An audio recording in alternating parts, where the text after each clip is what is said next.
The best station in the capital. Meet FM.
Cool, fresh and trendy with a new look.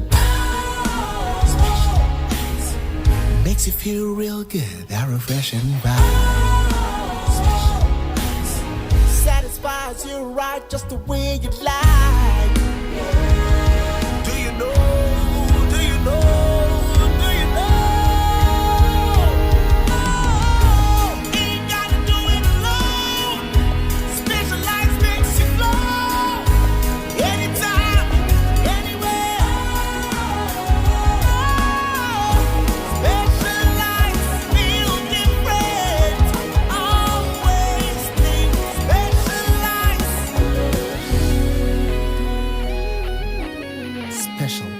Natural mineral water. Feel different. Think special. This advertisement has been vetted and approved by the FDA. Hey, catch it. Listen in here. And you ma beto to dia me baba no hwade no. Hwem so betumi a. Hey, asew. Hey, now beka. Ya jon to ma miensa duku portmanteau. This way chocolate drink. Na kan wo hwe afibian so beri ni waware ni a. This way chocolate drink. Na kan sia. Oh, asew. Udan kwanu tumu ho. Me be mo anu so hye kura dia ka ho. Uhade e wapi ho. Ukasa batete. Eda fom ho. This way chocolate drink.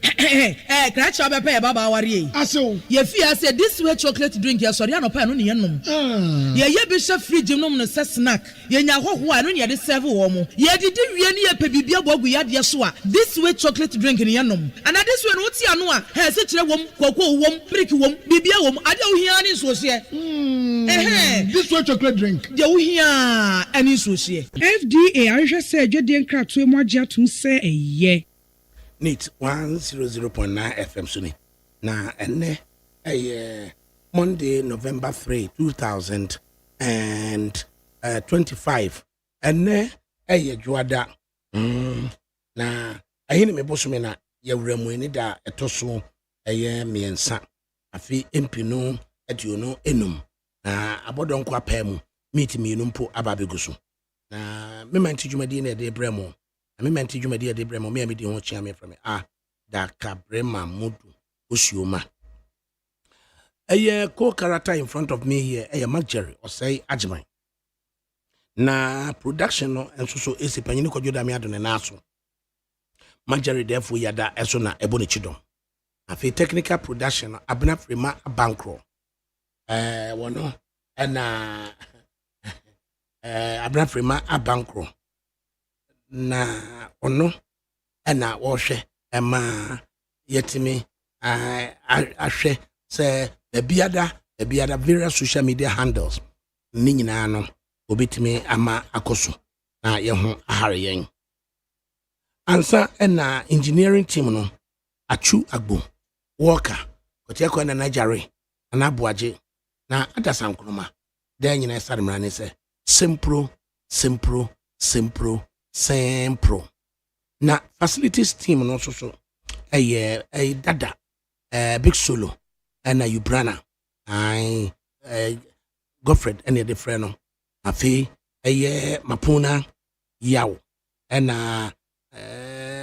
DJ Bosco na Melson so yasanmane say tetai na ensama ye bebro so no yemfa seda mfa ema konu Ghana na aso yasene ema ye de ebremu na konu Ghana no wode Mr. Kale eno mema ehwe se stress levels betimi de sia no na fe so no de honchon capsules prostate disorder and also sia no na fe so or the cane tablet regulate na stabilize o blood pressure na fe no arapa bazen ma menstrual disorder and also or the regulate as at the amount na cane tablet and so etimi ahwe VIP John Transport and so eboyen akoni asa nyina so se eno so ye de edom no be ko na de aba asisi akra so de efiada de ye nimu na se opese West Africa ha sei ukọ hwehwe nkronkro no so a benya boss a edu be free enkran edu akọ Abidjan na edu akọ Monrovia edu akọ Freetown nyina no akwanya na ba efiada de ye nimu ya na boss no to anwumre no nso afi na yenhwe democrat ahodo no animu nsem pampen no yenyi bi mfamra na before then no so nsemfua miensa na daba maso ose job losses e wo bogo so mines na Pambros ba bi eto nchine no na yebusa se yayi amudani afi so ose do we know how much we lose every year as Ghana or minor? How much we lose every year as a result of corruption? Says our corruption and crofobia or minor sick and crofodi or minor sick. Ubusa say, yet me quantify how much Ghana loses every year. One in him do him no country.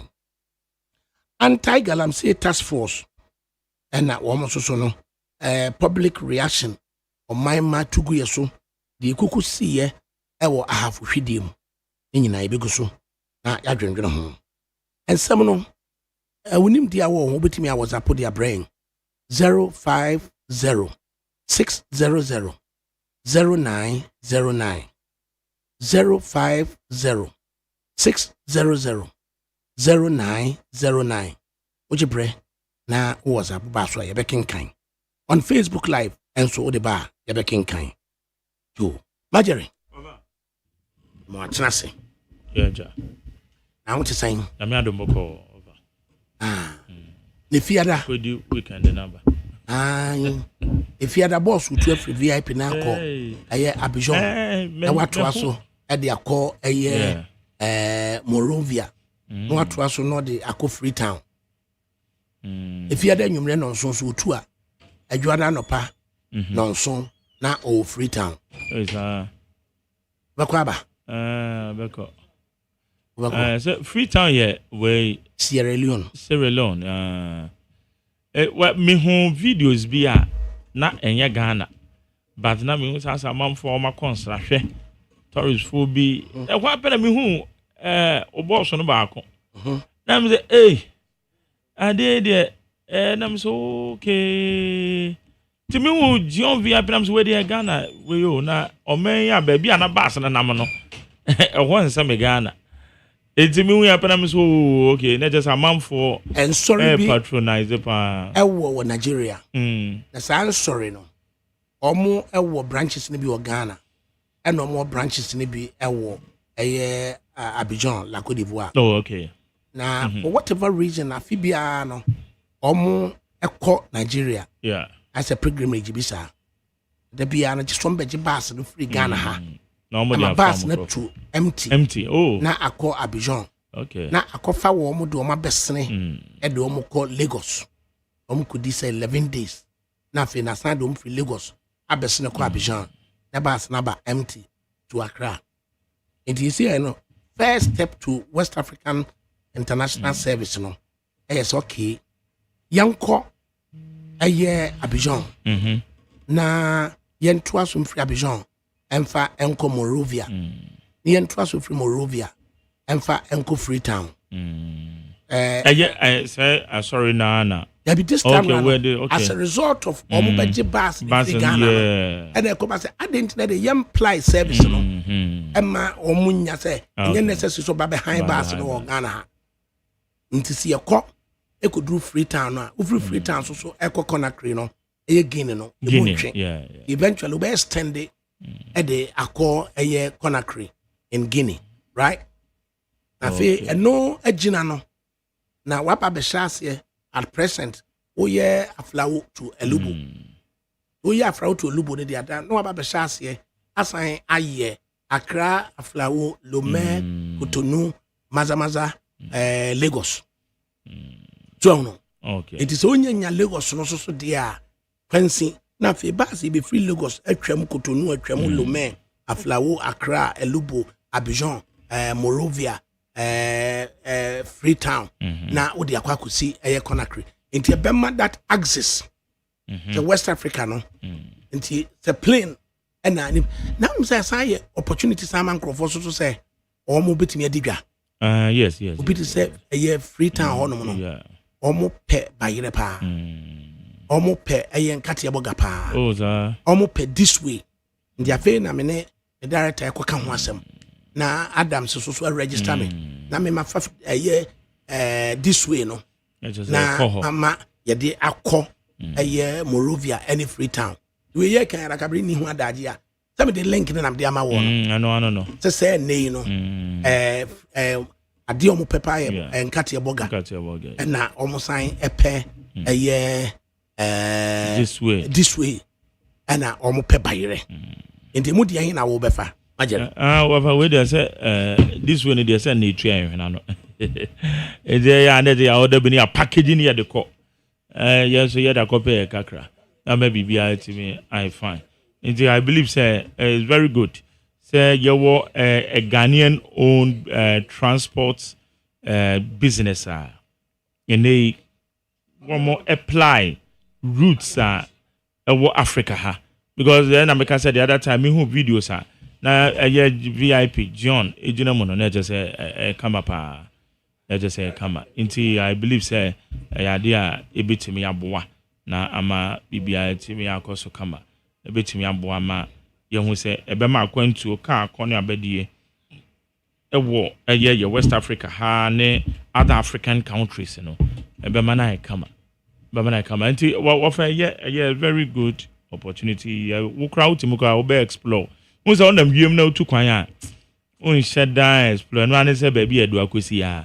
But on them from now to kwanya. Say ubeti me to car free ha say if you ada na juada no pana o Sierra Leone. Senator 4 days. Better go 4 days. Yeah, it's true. That's once I was driving so free Ghana now go Guinea straight and also take you 4 days. It take you 4 days. And incidentally, a crime of our names on your papas and yes we dey no Ghana. Yeah.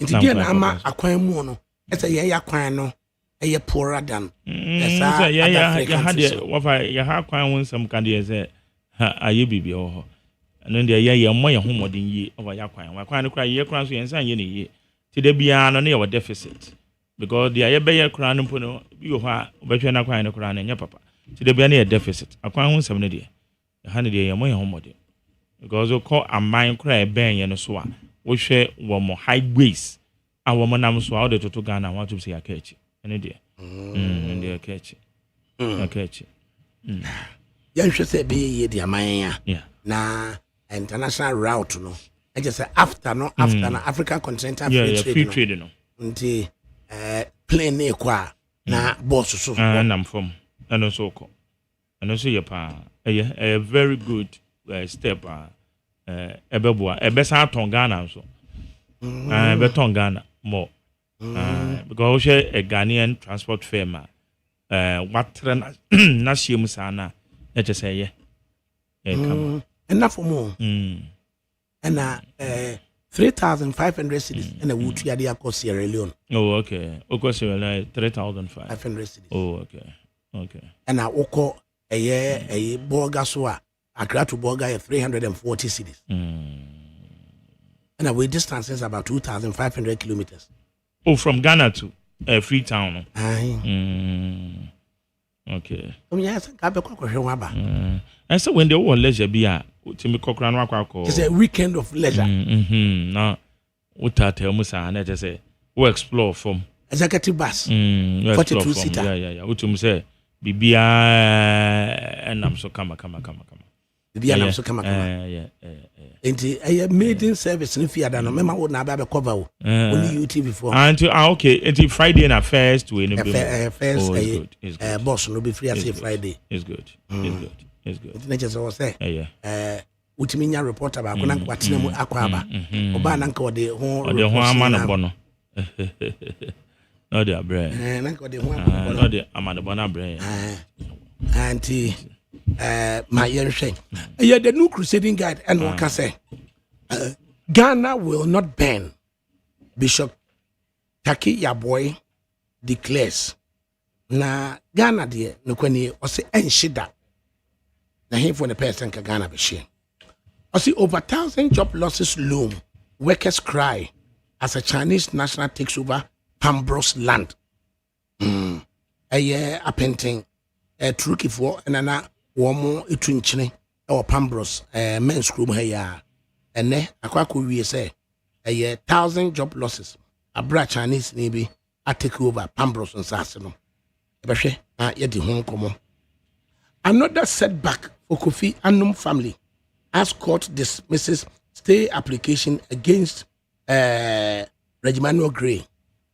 Benfin shared with a company be a friend Regimanuel Gray, Ora Emmanuel, and then a year Regina, or more ecojas as if Rebusia Phobio, and a more a developer, a year Regimanuel Gray, SC at Diane Hodo, and a might soon be Abba, it could be a say, a Busiana said that Regimanuel form, F.A. woman says to be Brosobe 30 acres. Inti eneno omo quarter me yakwan say omo re enter regiment no so se there be enter sa ho manso na eguso a ekokot eninti asema eda ho eno no Daily Post na ono so edi we edi aba o say Pebu to petition for the removal of Kisi Ajabin as special prosecutor if Martin Pebu or your lawyer ni and was Kisi Ajabin or no or quack petition say yen no senti a munsem edaho. He said Jabensu a special prosecutor and a yeka a home and something. Saso and a chronicle or saying former workers demand instant payment from Heath Goodvilles. A year Ajumayefui na or more company be. You too good a woman. Now, home abaquasem no. And Yayan can any probably me about the Mupaya ye the actually. Because I am a Jerry. Ghanaian workers, do babiness a company be or the company no in your hawa. So, you touch in your bois, na yin no. Ye need to do one a so workers no, it demanded no ma a yabujina pop pencil. The young license no yen say yanye and then you could we say na new person aba. Once a workers as I tree on. Esan be can say a video yesisi yen and yesisi mo ye former workers saa time no kan tiasie ye adwuma na mo bua nipa obeje ye no ne mo ani abugina po saa ta ya anye go for the line tie ye no maton fofo de amobi foforo ave na wo saa ba se mfa sika bi ma ase mum ye nye adwuma mum na mo ntete musika kwa mo se de bi mo mpre ene ye ya na aban ne se baje ave de obi aba baje a okofesika no he no de ye nya adwuma no sika bi beba India na workers do be ye nya botre kakra and trench positions be breno mehwe se menya obi ama na be kire ase de course a ma de no ho no no eton ye ma de waba beto no ye twe na bo so otua aka ni bi o se mama me brew se ne nya adwuma ne mfa ntua ho ka ye bi yempene and afide ono so ya wagiem and akodi be foforo afide na wasan ba be demand say man emfa sika family wo ipa kro no waton okọ no fofofo obi bebeje ya afede oni ya no mesese sika odi betua wo ka ni nyinam emu nsem beba police bust we businessman in Ashaman and then also about bedroom Daily Graphic and also under microscope for revenue leakage Yoko Minerals Commission probe mining companies and then also Odiaba Ghanaian Times also uphold integrity, respect rule of law. Deputy Defense Minister tells soldiers.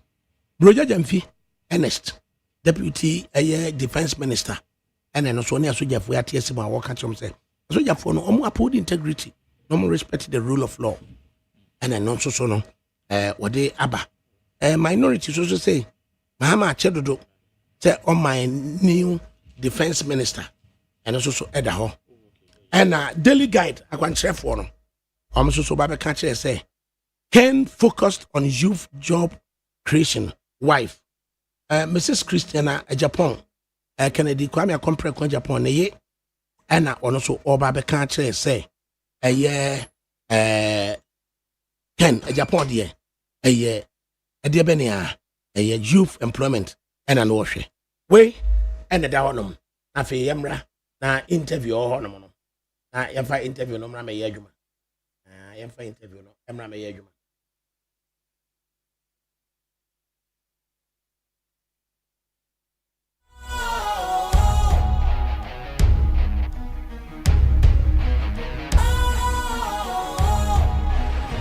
What's cool, fresh and trendy with a new look? Makes you feel real good, that refreshing vibe. Satisfies you right just the way you like. Do you know? Do you know? Do you know? Ain't gotta do it alone. Specialized makes you flow. Anytime, anywhere. Specialized feel different. Always think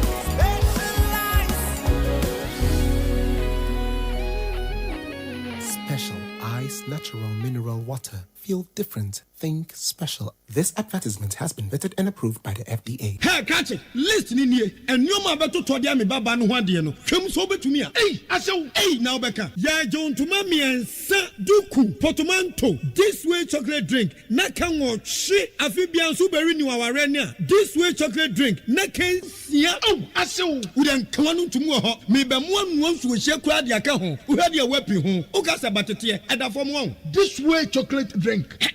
Crash up a pair baba worry. Aso. Ye fear said this way chocolate drink, ya sorry, no pan on yenum.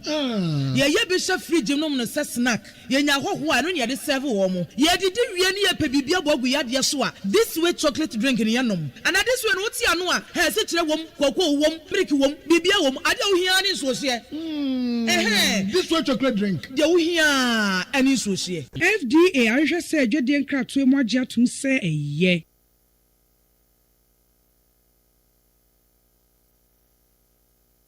Yanu me bibrime ye nya kofatu yeso etu otu esi be mabo okunkunim kofa ejina ne so akora padi kokwe hu ededa mana e kire no ye ne adehyiamra kroma dansidi fo mehwe kasemu kira awawade esumu pai mo hre nya kwa pie awonwasem nie we die bi si pen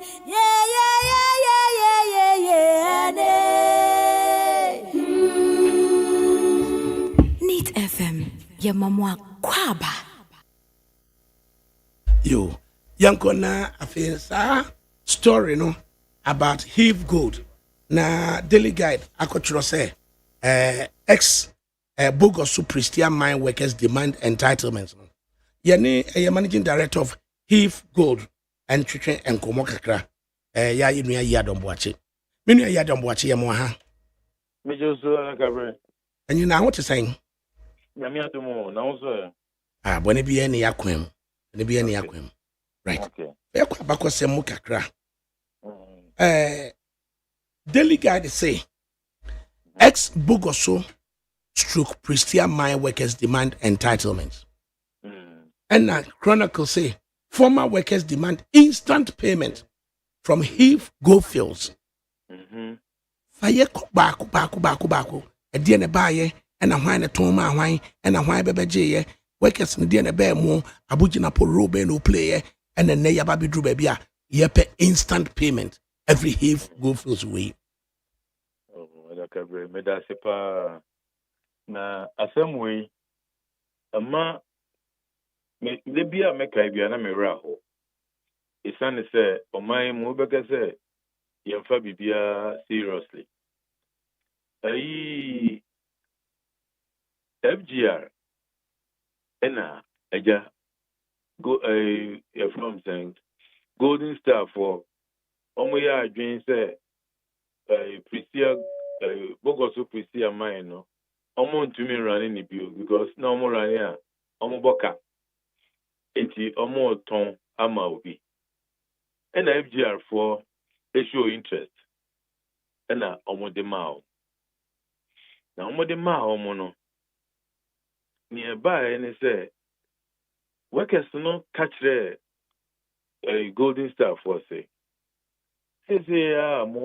more you must free adwuma mo modern na muntua yen severance emaye na momra na momaye moyi momaye modwuma na mo ba contract ampese mo be run bia no na mo run waka openo no aba ba gi adwuma no aye ni on pese so no openo ba bia fa we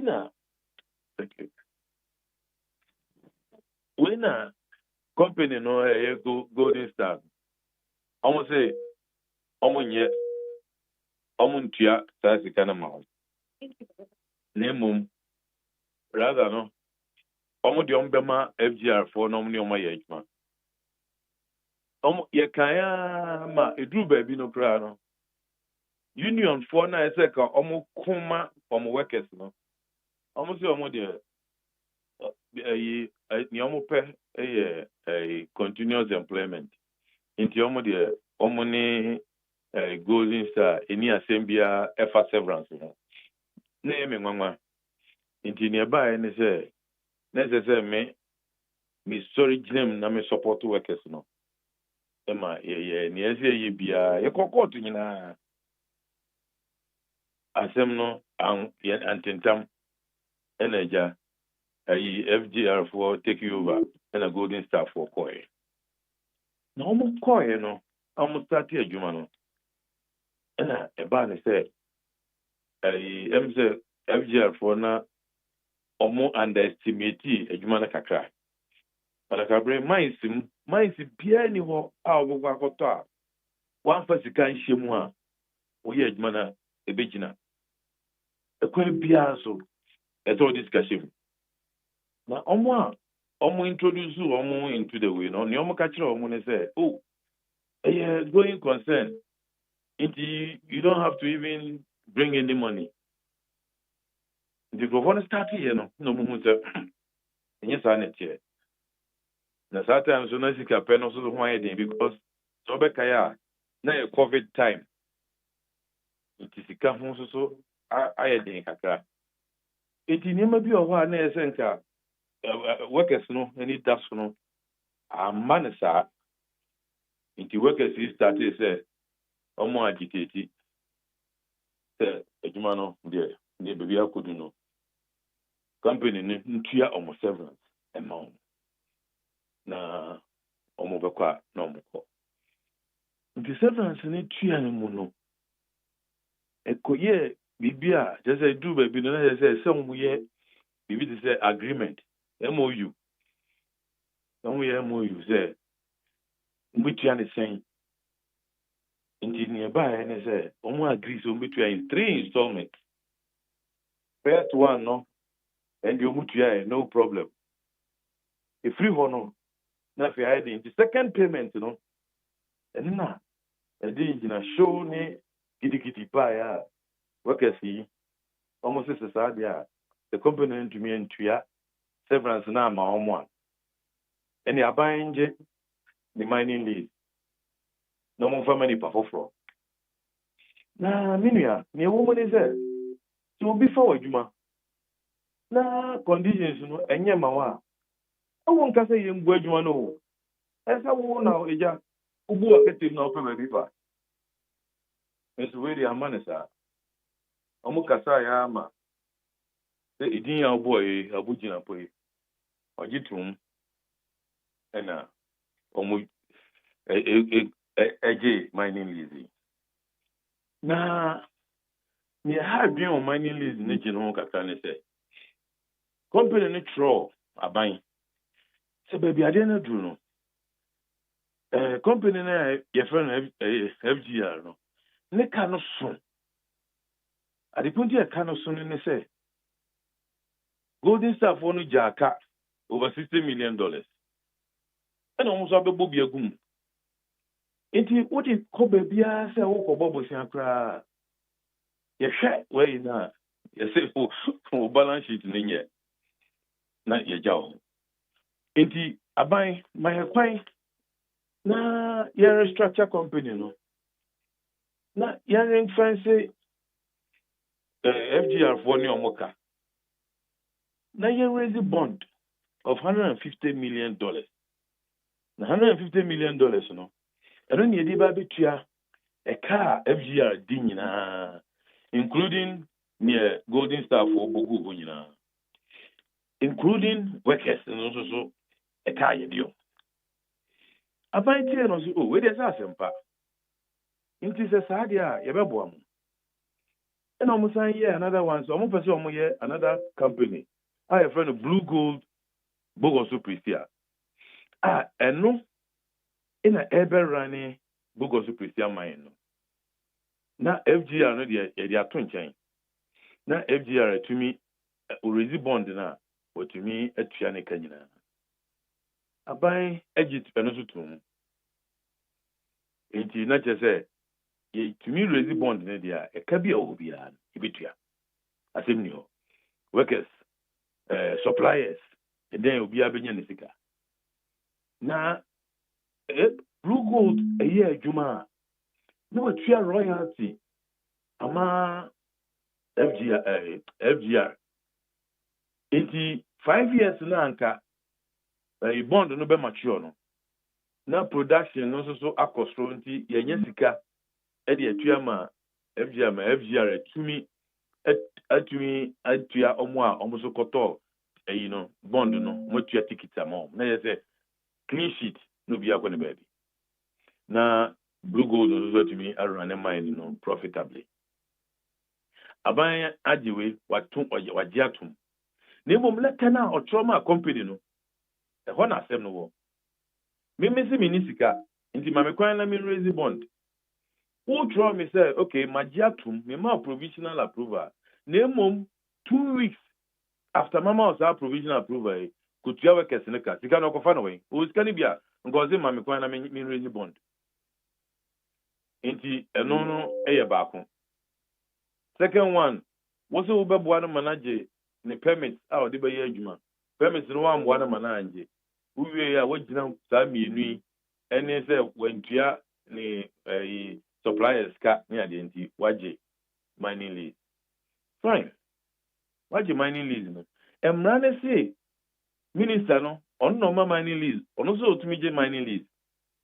ne mo woje mining lease ni wia emra no eso wo nhyehyɛ wɔ hɔ ɛsɛ first 30 days yɛn transe yɛsɛ asɛm a wɔka ne yɛn te ase enti first 30 days yɛn transe ne yɛn hwɛ kwan yɛbɛfa so a yɛbɛtumi asiesie yɛntumi asiesie a na sɛ ɛsɛ yɛkɔ further sɛ ɛbɛka Ghana court o sɛ international court o ɛno nso so wɔ hɔ mo deɛ mo sɛ da mo mpere ma ɛno nyɛ adwuma enti yɛnyɛ ne den ya Minerals Commission a champion in an interim committee afa workers no mo sɛ mo mpɛ adwuma no wafa ɔmo ɛde ɔmo ayɛ committee members ɛna mo de te hɔ na mo yɛ ne mo yɛ enti yɛwɔ ne yɛnya hint sɛ Minister Natural letter I'm approval on the 12th of November. Say what the money lease name heat go first. Obiya nim say me here. Oh, your 20th November. No, I say actually another letter. I say afraid there. I did letter no cross and was suspended. Until afraid there. Oh, nyam farm heat go first. On farm will be till say you better resolve matter. 20th. By 22nd, now he'd go first. Our site. I'm going to take you over mine. No? It's in there. Governor do for on any bar, any lawyer, any home. I penny for actually. Mean to me body is because we're a public space. Almost actually, no, yeah. I'm a cocoa tram mine or no more way. And she say no, and yet clear. So, and camera class on yes, and yes, I no. The mini Ghana buyer and content me a merry versing my. So, and so, come up forward here, and I at your and I come not do for any crowford at your almost a mine and woman dear. And near my vehicles, ye them near my Google TV, near my yato dear good them furniture. Computers near the and we take you over illegally. And I almost say mine no more dear, and no more running. As same way, it to me see you baby, just a Ghana.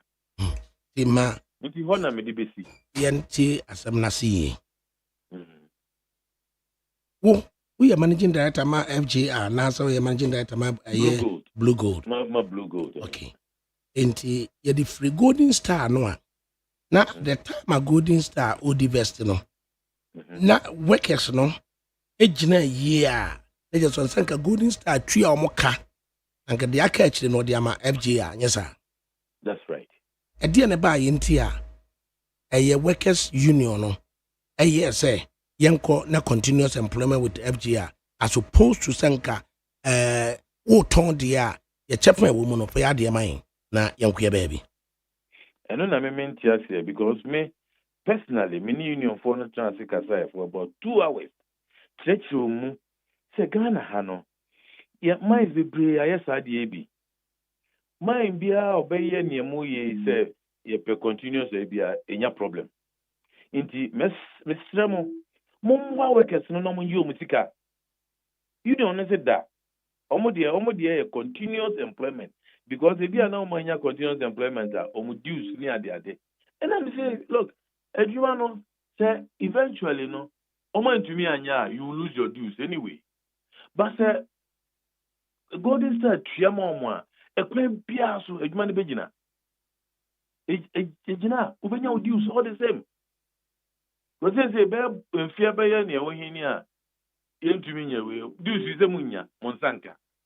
Inti senka mujina workers nechi na mukuma omo na omo jio mutika nka bia ka eniema anye sei Joma anye sa bibia ba enyina eye severance no omo musori gina enyina eye omo ano omo severance na ezi etuama senye sa nka there wouldn't have been any problem. Inti notwithstanding no yes per continuous employment and a golden star at the FGR yes obetua na mako prensa installments. Yes. What's what me tria first one? First installment no. But and what me tria first installment no na went me into second no. Second no na almost a mining no A continuous process. Workers that could strike intino a production of Omunya. ADAKABRI, Mamika Samba could be a sea and show. A do by Bina owns a mind to the Canadian Bibia. And I mean a VR for a friend almost say. That's an amina managing director. But I'm a consult to mom. I'm a friend of catching a company and say, hey, say, yes, mom, a car more than about $10 million. Mammy Trebia, you be doing Caniano. And I'm me free workers' leadership, any management. And I'm a catch on me, this is the same way two money.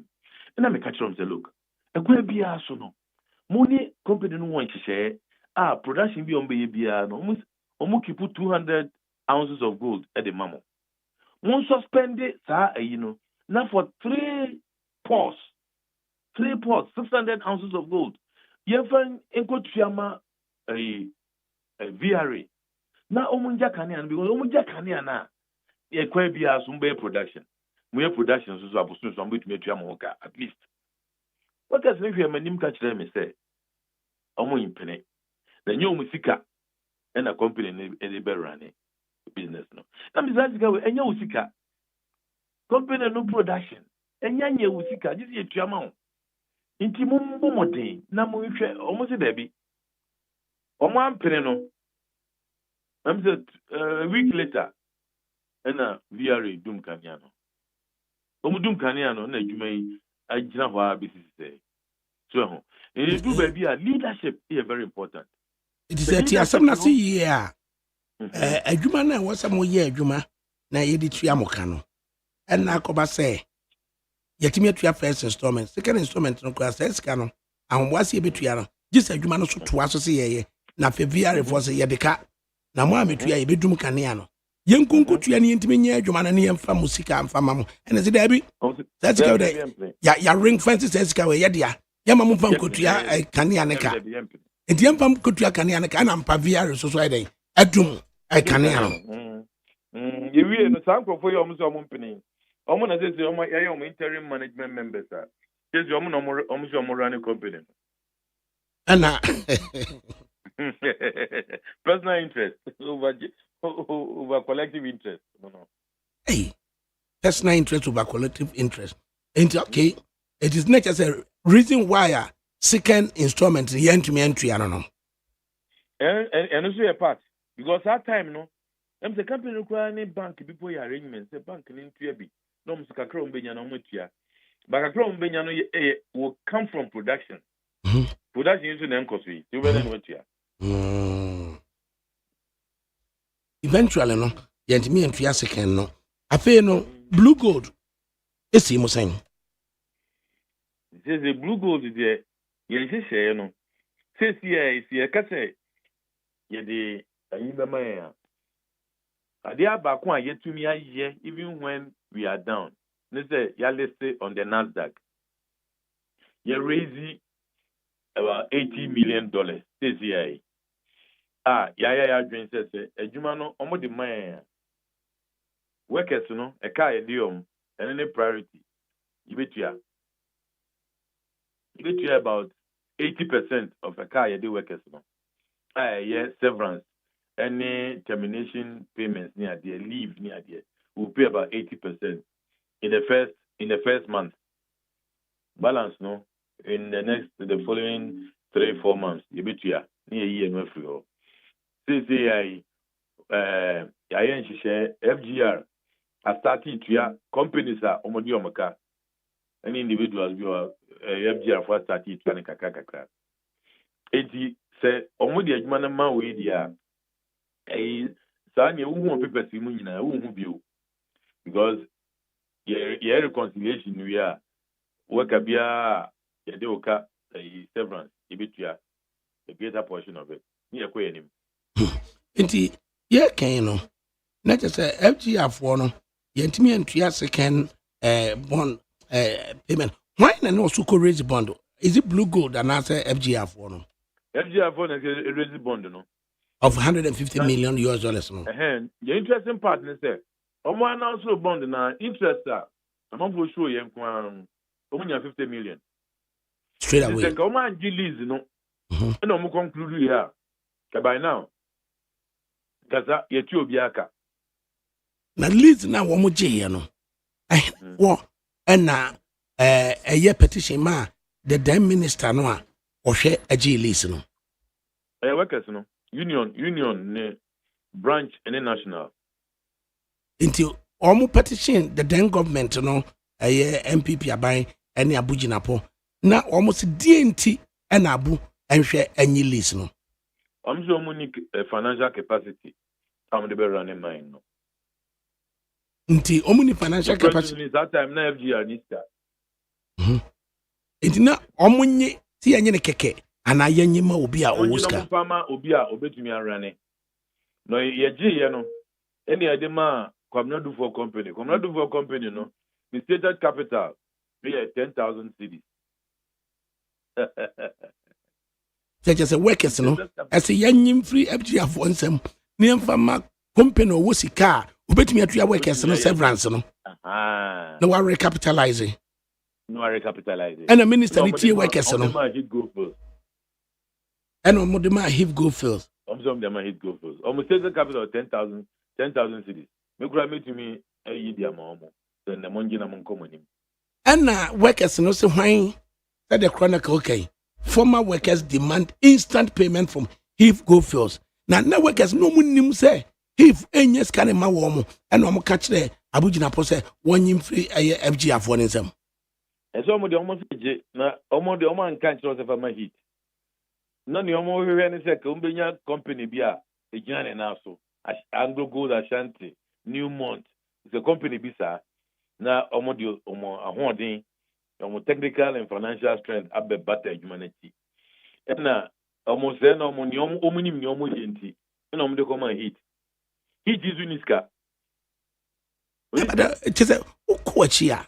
Yeah, but share workers leadership. Not only way per year can. Yeah, now workers leadership. Oh my way mono. We shall say omu decisions. Yeah, now a representative of the entire membership na. So what should you see? Yeah, because no, na union no, very democratic. But there's a union leadership, no, they've taken away the power from the people. Because sad assembly many leadership no kokai no. Na ni papa mu a, eze ko mo ba workers no, ni on be share. On bisa asema yatini. Ni ewe na mo pe. Now, general secretary won't be in Casa Wood. One pay several now pay continuous employment. When the continuous employment issue is not in the interest of the worker down there. So, because here can say what you severance now. Think FGR no but Jeffrey golden staff one. A human number it's all experience now you're skilled that give us a foul. If you are Catriano na as a time babam, open your and the leadership, no, I'm misleading workers. So young continuous employment. I'm a pay he to buy ya. What Pesica, what me at 3 installments, what you back on the amount. Still, what me the pressure I got to ministers to say, Jeffrey woman some every Sessica crank comes here, the Cotia, via Recananca, yet me and Cania dia Jumano, Yampene, a Yesica, Yampene, a Yesicano, okay, a bit you can ganium. And nay, another failure on the part of leadership. Say, Minister ni TMA or J a lease, you know, and what the aqua a Heave Gold. Now Heave Gold was out of command. When you can triawaka, what's about the catcher gun? No, what's about the catcher? Because you go no, it's a leadership, no. At the instance, workers, no, at the press, because say, Heave Gold feels in Triomocano. At the no catch leadership now, or mislead you Motembiano. As I say, maybe I don't know. I will be a pretty leadership, no. A binom, any Juma would hit go first. Yet you am cabos maybe. And says the Omwa, Yambua, no money, Jumano. No, we did the same thing. Leadership of the group, no, Oma mislead the membership from Golden Star to FGR. As I mislead the Abra FGR crown, 8 years can be more or Pesica, also pay $150 million.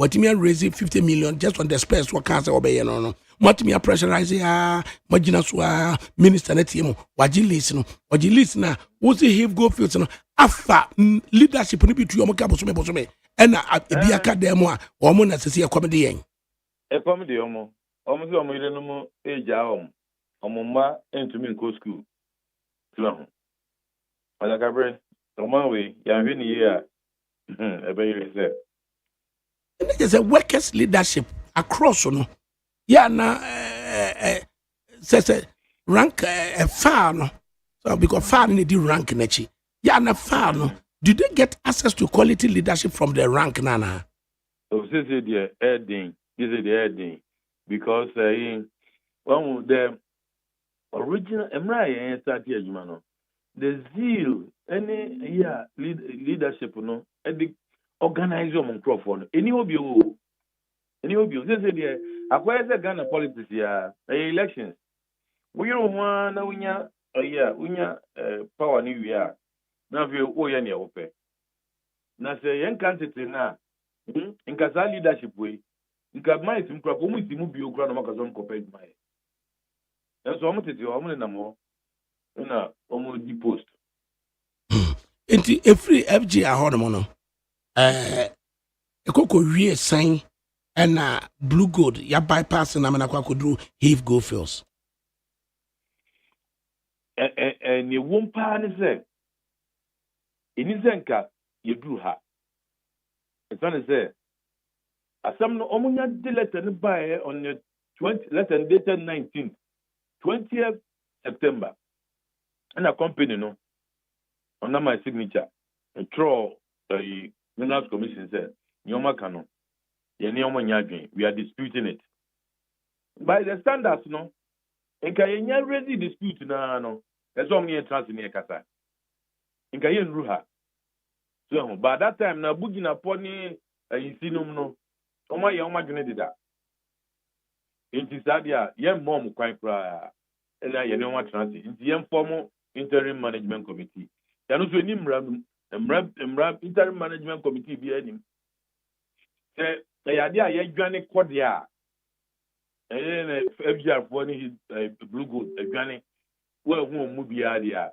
and ye utumi yes sir now when we are there and have raised an objection we don't do that as what him run here juma o fam run to ho nti ye interest 30 days ye hwe ni betumi aye anye ya yes I extending by 10 or 20 days after that anye ya okay say the transit enyina ya ntia ho ase nti obi anfa ba bi obefa so e ba ne sadia enka omubenya kwan adimra no so afa ai company so omofa no na omama ye kwan so me niam esi ya fa free ho no ye fa free ye plant e wo ho sorry plant e wo ho a nka omuni tumi kra so omko plant nim plant no gold pro mafa he go for one answer gold no emra mom kwan me ezo mofa enzo mafa na if go for see our so many capacity adwuma be na afi wo mo ya motimi tutu awa kese ka bosome o se omo start ye ne de ye so se bi omo konya abosia bi na ebi na omo anye omo groundwork yi no mfi say ye small yi na fe no omo mutade no den no omo jani omo se fe omo ka kire omo ka kese se niska na ye ni siga no siga ye ni ye blue gold ne FGR on bia court nti ye nya investment yes that is the excuse but na me bisa opani ba ko frame na me bisa ni so opani so wo koto asase akosi dan wo so na wo kɔ ne yesi asase no manso wo so a obeto o ba na yesi ade na manso wo so ye wo arbitration ye wo court ni ade no esi na ni etumi de ade ne ma wo when the zone is under arbitration it will from mount Ghana by it will from mount when it is in court inti nipa na ozo de ma wo no kono ho ko bi san za de na wo ye wadada me wo bia na wo nim sa de no court you say see ano no de nim sa sem no court former workers no say hif emo musica instantly almost abekenska bi me ni hit inti bi to bi nka but omo de mo ebia ebeboa workers no course intermediate I will support it na yen say yetumi wini asem no e will arbitration now mo so ka say sika bi o wa yentua yebetua because we have the money to pay now blue gold our capacity say mu win arbitration e ba say award bi ba say mu ntua mo benya sika atua oh ye woska tezia me no ka say ye woska e betumi atua nti suspension e ba say if go feels ya suspended license de ma wo mo no adentina notwithstanding no mo dan ho ye adwuma ene na emi nwanwan so letter no eba out on the 20th of November. Inti eno no since we be hit go for am see ma release no on the 12th of November. On the 12th of November, so your letter, another letter, 20th of November, I say you suspended action. Inti then I do ba inti then I make us say me go come about business we nyomo ye no galamsey closed in politics. So galamsey no mo ye. Since the omuni mine operating permit, and so more mining. Emma a bank crash to 120 days. Woman 120 days day. Only mine operating permit. Where the man 120 days. 120 days is 120 days is on fanya day. One on correct on remedy mistakes be the problems were you free honor. We be no problems were. Until uncorrected our problems nina. Na so wouldn't mind operating permit ubetimi supposedly correct earlier mistakes. Ayemi nwanwa adakabri. Elo na chire bia o mining na yeko. Se yeko yi a question obi say answer be free mo ba. Se yenko yi so answer be free mo ba. Company only mine operating permit. What's your remedy or better no remedy? Okay. The status of arbitration blue gold arbitration no drew him for. Say yeah there yeah bibia we twa Ghana by ma obi hia ye twa no o court wo earlier mine lease no a abuginapo withdraw ya na o cancel ye no eno ho man so na mo twin multiple issues say na me chirichiri mu no if you say lease no man gine kwan paso omo gi wie so hihye ya emra no say ezi edisi no so man fa anya adwuma adie ne nyina say minus no intime mu akonhoma nti yebeda wase na yewa reshimu say yedi yie beto aye current minister for mines no Kofi Amabuwa no what is the position on Kasai? Says you last week or the technical team be called side to go and audit what these guys are doing. But no crash so there and also cry me one cry. It shouldn't happen. And so why the no. The team no minim someone will o majuma so mu gusu you. So mu wie no no reporter. The one ebe hu ebi a obeba out abeka near nadwene ye no. Right. Inti de yadom boache yadom wase pa. Mishime damase bebre. Yadom boache labor consultant and osan ye managing director of a company named Blue Gold. Na asama da hon mo no Chronicle and omode aba former workers demand instant payment from Heath Goldfields. No dia call abakosemu ya Golden Star or ton ni stick wo Prestia Bogos one mines no na wode Emma FGR na workers ni nya yanka almost severance be won be yam former de ma wo worker leadership no ka say there be yan convert severance no into continued employment. No mukoko share FGR mu ekoba say 3 installments ibetu yo musika de amomo na yitu ya first one na second one answer betu ya challenge kakra baye say ye continued work na ebe ye no ye here electricity via reforce to say omo betwa electricity mu enti yɛmfa nkotua workers sɛ yɛmpene ampa workers ampene ɛne yɛbɛtwa mu a afei yɛntimi nyɛ adwuma na pressure mount on the former lands minister Bujinapo Emma wɔn nso so ɔgye mining lease no efiri FGR for no abra wɔn mo hwɛ arraise sika Emma blue gold no so ɛbɛn mu a wɔn so pay $150 million instantly no say wɔn flew to yɛ no mo nya 50 million notwithstanding ɛnso so yɛde ɛyɛ mining lease no ɛkɔkɔma Heave Goldfields ɛne sɛ Heave Goldfields no workers leaders now omo etime hweye ma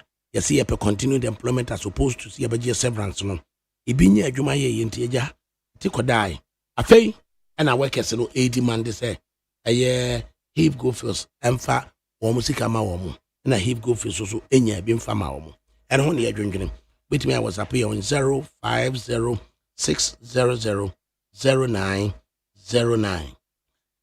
mystic wonder inside and summer drudgery. Was a good afternoon to you, Father ADAKABRI. The attack on Naimos is unfortunate, condemnable, and these attacks must be dealt with.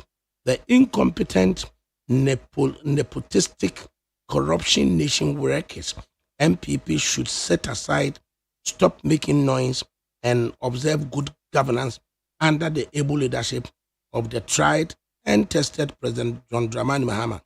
My regards to Chairman Dr. Mark Oliver Kevo, the Eastern Regional NDC Chairman, and what the buy. Intimistic wonder anyway by ya or condemn the attack has been unfortunate and condemnable, and that South Toxin should be dealt with. Didn't hear dear Sandra Banafosu on Facebook Live, also the buyer. ADAKABRI talk about the MPs who have been fingered in the Galamsey issue. That is the most important thing. You would have been shouting on top of your voice if this had happened under Nanado. This is what we call karma. Have you seen how God is exposing your NDC party to the extent that you are shy and can't talk about it? Shame on you. So what ferry? Ajari. Bray. Yay. And yes, sir. Sanda banafuya na da plane kokohwe hoyi wase menye soja ni ntima menyae ma helicopter akohwe no ma menka ho asem menkoka advo from na zezi Erastus Asari cry report odi bae no nya asem okan an say task force for no led by a Colonel Bua omu twam eno mu so obi ye mines ewo ehenefa ekwanchen and stop warm, echo ho, and a quay ye, and chile warm, and do buy Hidden police station. You don't buy Hidden police station in the party a guamos. The party guamos so principal on Saya Omajuma. Emma, I have regional command, a year crime officer, LED, 15 men, a baby seized, a year cucum, district officer, Goso, divisional officer, Omunina the men by, and he be protected as soldier for no. Na ye protect a soldier for mo was a certificate saf and a certificate nof one MP waba abeka say there be umi hwen cancer no handcuff no kwa mo de gunko for isa munyi na oriye no also of a telephone and of honorable member for a certificate saf Collins Dawuda said the SC or constituency ni or hwidie mo no ye Dawuda constituency the SC or constituency ni and was bo mini hone de Tumrika kwakuya de kro. Na okohwa de kro a. Your finger MP Collins Dawuda no ase ne sen. MP ni ho BBS in constituency. And no say adjoining constituency in MP no. Entumrika nko. Onko say DNS. Onko say DNS. Process for so what region ho including Hwidie mo. Omo protect soldier for no. Na we no unruly behavior any tax learning into muno no MP no call no campaign so the statement be crampa ba that what you MP no one go find out what is happening there now okono ka say walaji Dawuda no so ye and just say na obi kwatro ye na Dawuda ye form 4 liver no ye form 4 liver no ne form 4 liver baby odi aduro no wo wo odi aduro hene Sandra Banafobi no be kan say blame MPs na ye finger wo mo no yemblemu nipa bonfo no a wo mo say asase na yenkai Colonel Bua ene ne team na chi no mutimi we this angrofo na yemfa no fofofo saa yemfa no fofofo saa because enye easy saa sika no omanya e wo saa de no mo no ekum kura na ombekunyen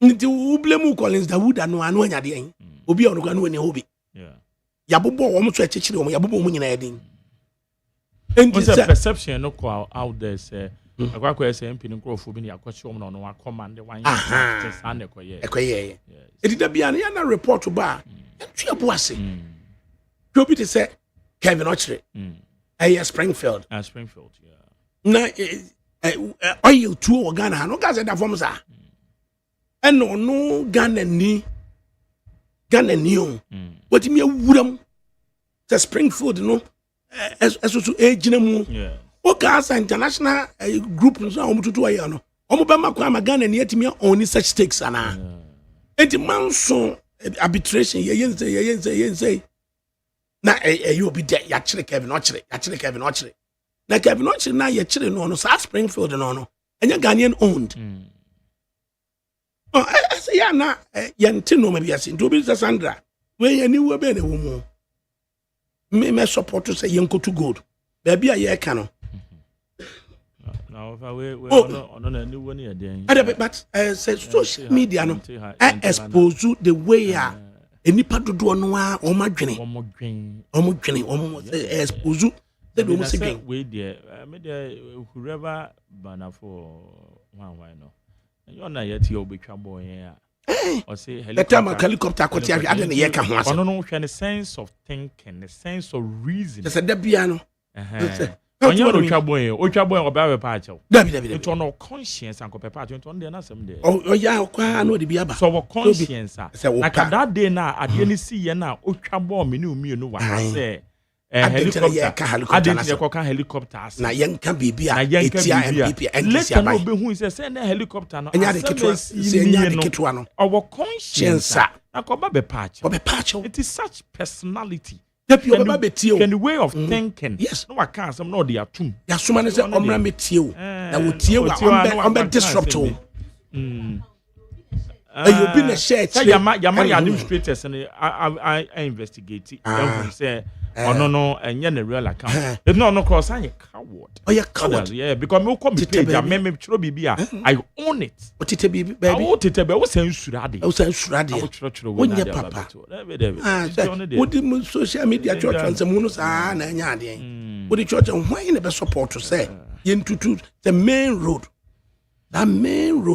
na senko wan ufre eye japa oba anaka no expecting say of obi o microphone na chetanka ebi na me kan mi say obi akotro say Alhaji Collins Dawuda or your form 4 liver na wa ka form 4 liver obi a no chira dey secondary school or you dey no form 4 liver or you dey no VSS na o chira dey half my secondary school Collins Dawuda and a wo form 4 liver so SS no wo would ya den into the your form 4 liver so what and then at the end how does it go it didn't say the war hwehwa ne say obetwe akwa na otwero ye no na ono so de ne din pa na odetwero ye BBB farms so ye farms it just ma me come to me say hey na Collins Dawuda ya kwatwero twon sama ko did na tell woni ba bi o free ba de so what into the so asema se obi ni ho MP ni na e ka say oh me kwa na me kwa yie e na asem so si ho Collins Dawuda constituency e na me frɛ Collins Dawuda I said the SU constituency no so me ntum de kanko enko hwa de kro enti me ko ye no e na me makosi ano na mka so Dawuda kra so ne mo bekasa incidental police station wo eye hwidie mo no under this asutifi saf ehwa no bi de aginam ai one e man sika so nkosi na saglami and went me ansi yetete ya say ma me yanka yetina mpam ho eye political actors no hwesika kese o mususom hwesika kese a o mususom na chese o teba bi na o use o man sika na ye kan say it be quantify eye sika pudu a o man no ehwere as a result of corruption kwadanketi sika eba wo nsem na wotu wonum obi a kira de 30 years obi a di prosi 30 years obi aye doctor 30 years obi aye next 30 years et saying and in sakaye saying and in sakaye the kind of money MPP buy there na anti NDC for ni be here NDC for so buy there na anti MPP for ni be so here mu ba me aka yetia pam ho no e ka yetia pam ho no enze mu no padanketenkete so sika akese mu onya hwe obi adi soldier na 30 ya retire no w obi adi police ya retire no wa ye adwuma se 40 years onya ade en obi adi teacher ya retire no wa kira de 35 years 40 years onya ade en ani yete wo man bi mu kwadanketenkete eso sika akese mu go university or we university and need 5 years and need 10 years a control sika because of politics. Because of politics, because of persons like Sandra Banafomo. Ukaze munyaya. Emunyaya. Na nipa yire no ho ye adwuma no wo kono oba na redie emfuturo ni musia ye home. Na nkwadanketenkete politically. Church nsem hunu tietia wo ho. Ene sika ba wo nsem. Sika ba wo nsem. Ah? Maja ru sika wa hunu pa do so pa na yesen. Me na ye no de sika no ebi kura ye hu bi mpo. Eba ya na ase. Ebeto ma na sika mo ebeto mo na wadwuma ya dada. Kese wadwuma ya dada. Eti sika no ye sika wan ba mbetu ni nua no oba onche. Za na ye de na sika na mbetu ni nua. Kese nkola kitwa pa sika pa wo mo control. Sika nkola kitwa control. Samuel Batu. Wo to no usika se na waso mu da. Sika nkola nkete. Every university kokwa ye history. No debate 5 years after university. Less than 10 years after university. No control sika. All because when you have the opportunity to be aligned to a political party, na party na ba ba mu ni afa post ni de amano. Obi a kira de 30 years oni hute. I mean, obi kura so a Dr. Hilary Man a penso. Obi be di cabinet minister. Papa ni di ma ena le ma yitu no okay papa ni brebre o san akodi teacher akoba bia se mfa no obi adi minister asabe di teacher obi a wadi minister asabe di teacher o pre papa ni di ma no ye headmaster okay ena wo be nya MP ena obe ye minister na di aye no na yetu le man na o sako o pe adwuma wonya bi there's that perception say ebi odi minister no why ye that's it yes so you see bebrena perception is say oh ye di brema wa yasimi ye prekope yes because yes I didn't think I was saying ka aban bi fi so na wontimi ntina okrum what you say na wo hwe na at the end of the day na me hwe your friend is saying buffer stock former no na at the end of the day the hang of a gu no yire nsa na etwemu chichirejere ko ye friend is saying physical control court nti se mo mofra ba no ko school a na ka say na no ye hu papa na ye twene ebo so de na course ba no maame how was ankwala na fi ankwala no you will be told say political persecution but nipa bi abre say ye weekend na uko Asante Dwaben fanchia sonko fama ohene ba na echa ama me me se so be di ya Princess Deluxe say ne de ho na mte na Dwaben okay dasibre otu srebo sechire hene na watna konwa so mfinhia aduonum enan 54 years watna konwa so wow at age 26 no be di akonwa the afei na wadi 80 years na kokohwe edan a wabia no afei na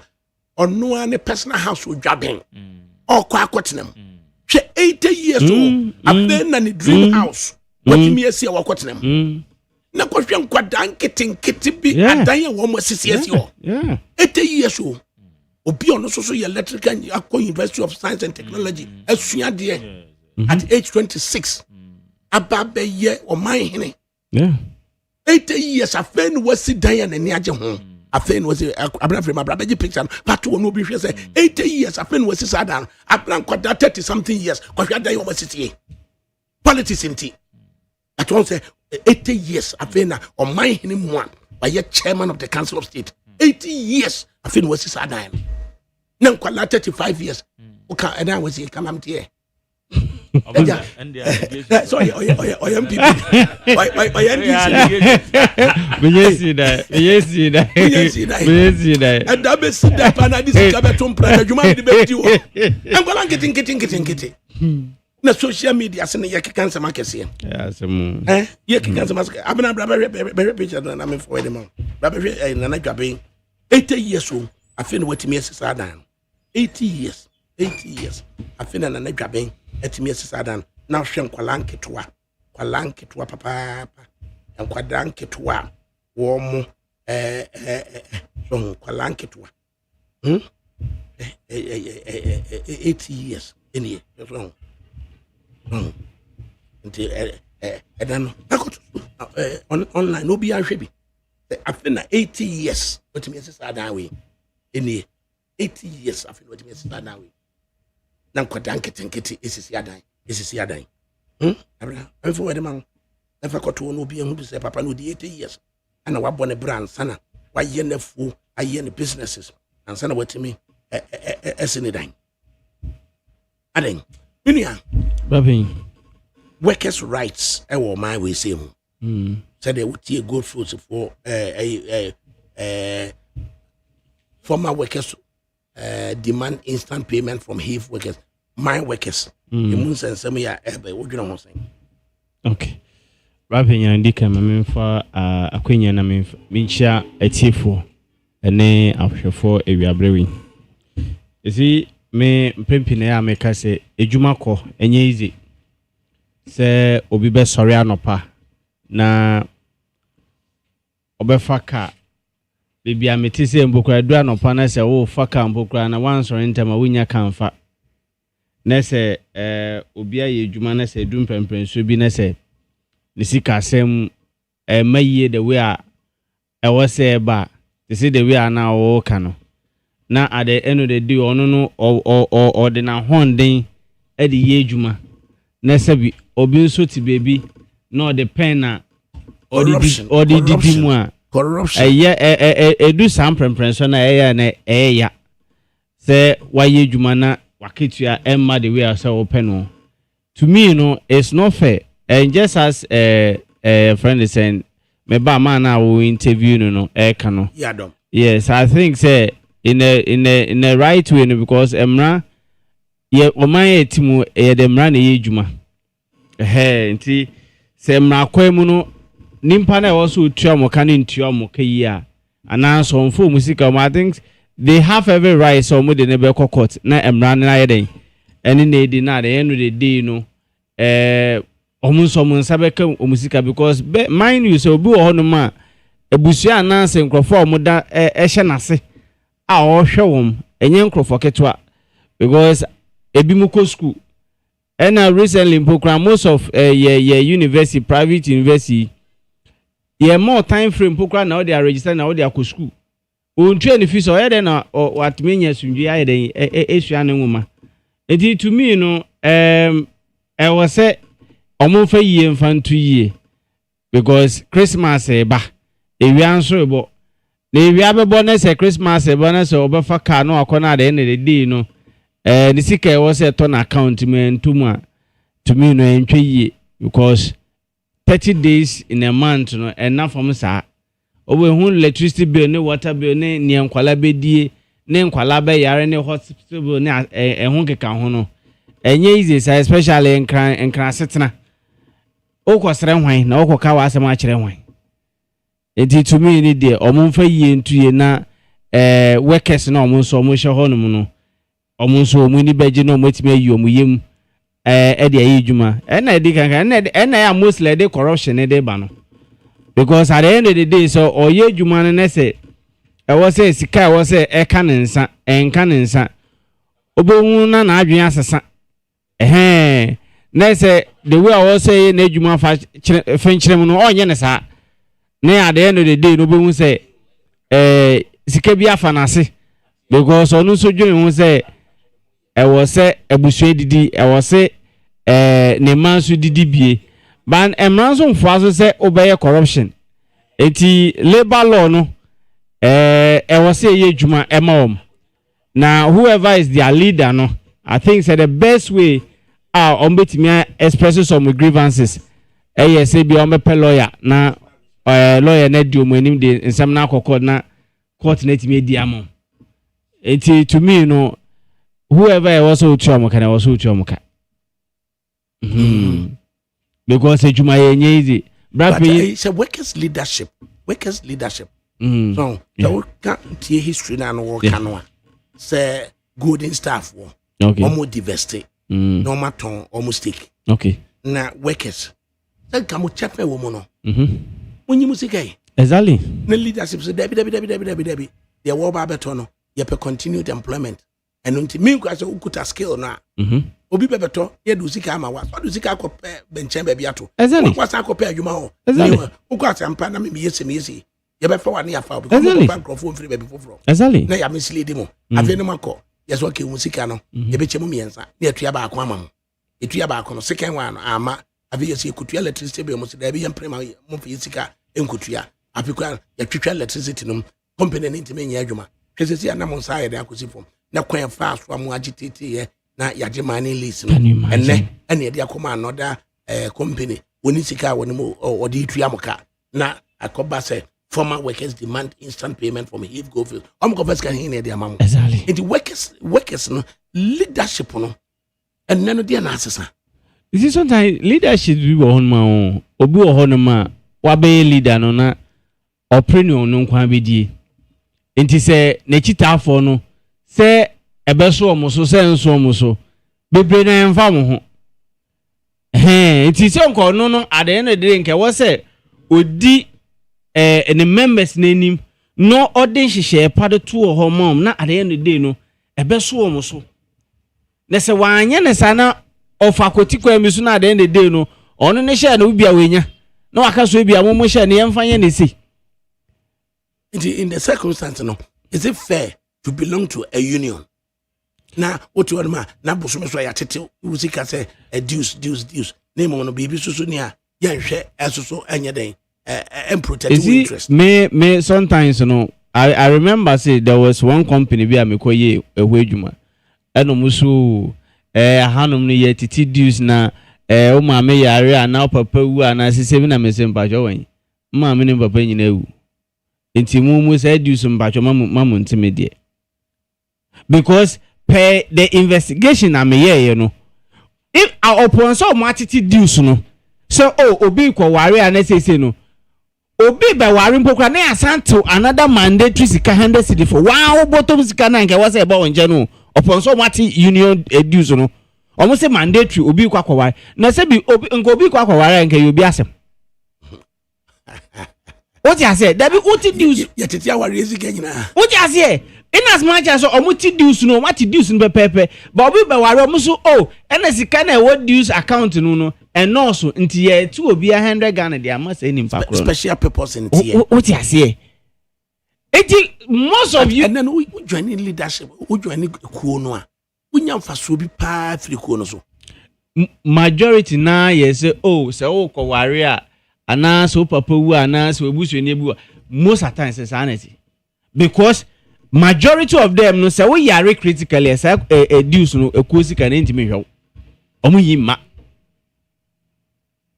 Njemi most of us is me nwane because nka nya me be dwane nka me sika ne ba metina me de koye me angasa me investment because I sika na wo tiri ato wo ma me no emfasudie be na de bremi nti na emfasudie be na wo being a member of a union emfasudie be na wo also obia union bia ne how a ono outlining the benefit ebi de also ebi ase obabi ko square bi omeyi na omo de amo obiara ne policy structure and a majority na so leadership no ebi ono nka annually nko mo accounting for ahia ewo omo agige ewo dues account no bebre na ala ye enunti na de na do bo hu say most of the companies no and the unions no ntawantawa obako be gina bia waja president on person be fi because onim ni onye fi ho nti are na dey no na say ko bebre na odwane hu fa so de wonyim ana bi mu so ho no ma bi ko na omo adwen no omo nim benefit a e de bre e a leadership no e make sure transparency and accountability near den ebe mumom. A situation whereby there is no accountability, there is no transparency, open information, open credible information bia yen fa mo na de won wo enu so e ba na sa na say ekuo na awadwen no se bi mpedua asem fa so bi eni ho nka wow jeje usika say bia 100 na eti we month bia ene ka sasika no pokwa nka yen in such a way say I see what now until every month I don't pokwa every month the next month baby do crown na investment interest bia be da so e de amount enu na correct menti me mostly no I don't know because my yetimu sebi obia ne ha ope na oye nti omo amudi na chi se ombedi yi omu ni yi o enfa no ho yeah nti because now over the years I hear Juma with the teacher 30 something years 40 something years with the proceed the soldier why doctor why nurse critical care workers no over the years no what na ho din nyina small man me say ohwe kan kwalanki to control me say enra to be frankly speaking Tesano a police station here me de books come madam for police ni bi ono and me hu ade bi na me bisa me hu say nti a police for mo boy ho ban na wo hwe omo barras eden omo tima me bisa me hu one simple question say when na e boy ho ban yo na ye pon ye juma na adwe na e kwa ye wo arehemu say akronphobia entu nhye so ba bebia a police for eda no oyi ni yem ede hweyen ede hwan yen na wo be kompokra tese enye sin like chairman ho self contained. I think say it is about time say ye behwe na ye police barracks no say yensi no a modern standard because most of ye barracks ni bi okọ no ma to be frankly speaking then ni bi ho no ma enhwe ye ma menkin kind idea we see from the police headquarters directives from the inspector general of police in the light of a attacker director of anti-galamsey task force no koko to share one so ewo ahafu region specifically a Sutifi South constituency and as a Sutifi South district na yini ho komo ekakra November 3 and a public affairs directorate of the Ghana Police Service police headquarters at Dubai or say IGP directs CID headquarters to take over investigation into attacks on NIMOS director and his team at Hwidium, a Sutifi North MP invited to assist the investigation. And a story and said the Inspector General of Police, IGP Mr. Christian Tete Yohunu, has directed the Criminal Investigations Department headquarters to take over investigations into the attack of the Director of Operations of the National Anti-Illegal Mining Operations Secretariat, NIMOS, and his team by fax at Hwidium in the Hafu region. The Member of Parliament for Sutifi North, Honorable Ebenezer Kweku Ado, who is alleged to have incited the mob and obstructed the NIMOS team, has been invited to assist in ongoing investigation into the incident. Preliminary investigation has established that on Saturday, November 1, 2025, the NIMOS director and his team intersected illegal miners operating near Bruni Krum in the Hafu region and arrested some suspects. Exhibits retrieved from them include a side handbag containing 1 Smith & Wesson pistol, 2 pistol magazines, 21 rounds of 9mm ammunition, an unregistered Range Rover vehicle, an unregistered Toyota RAV4 vehicle, and several mobile phones. While the team were preparing to hand over the suspects to the Hwidiam police station, the MP reportedly arrived with a group of men and demanded their release. When his demand was refused, the group forcibly removed the suspect's handcuffs and chased the NIMOS team from the scene. A mob numbering about 600, allegedly incited by the MP, later besieged the Hwidiam police station, demanding the release of the miners and seized vehicles. The crowd vandalized the director's vehicle, damaged parts of the police station, and threatened to set it ablaze. Reinforcement teams from the Ahafo Regional Command were deployed to restore order and prevent further destruction. Calm was eventually restored through the joint efforts of the police, the military, and the Zungu chief of Hwidiam, who helped mediate the situation and facilitate the safe evacuation of the NIMOS team. The chief's vehicle was damaged during the process, but no injuries were reported. I'll say the Ghana Police Service strongly condemns the attack and would like to caution against interference with law enforcement operations. A special operation has been launched to identify and arrest perpetrators to face the full rigors of the law. Grace Ansa Akrofi, Deputy Commissioner of Police, Director General, Public Affairs, and Odebai. Yeah. MP. And na nipa bi ye galam say. Yeah. Na soja fo akudo na soja fo nsa kan na ye do mo ma prosia.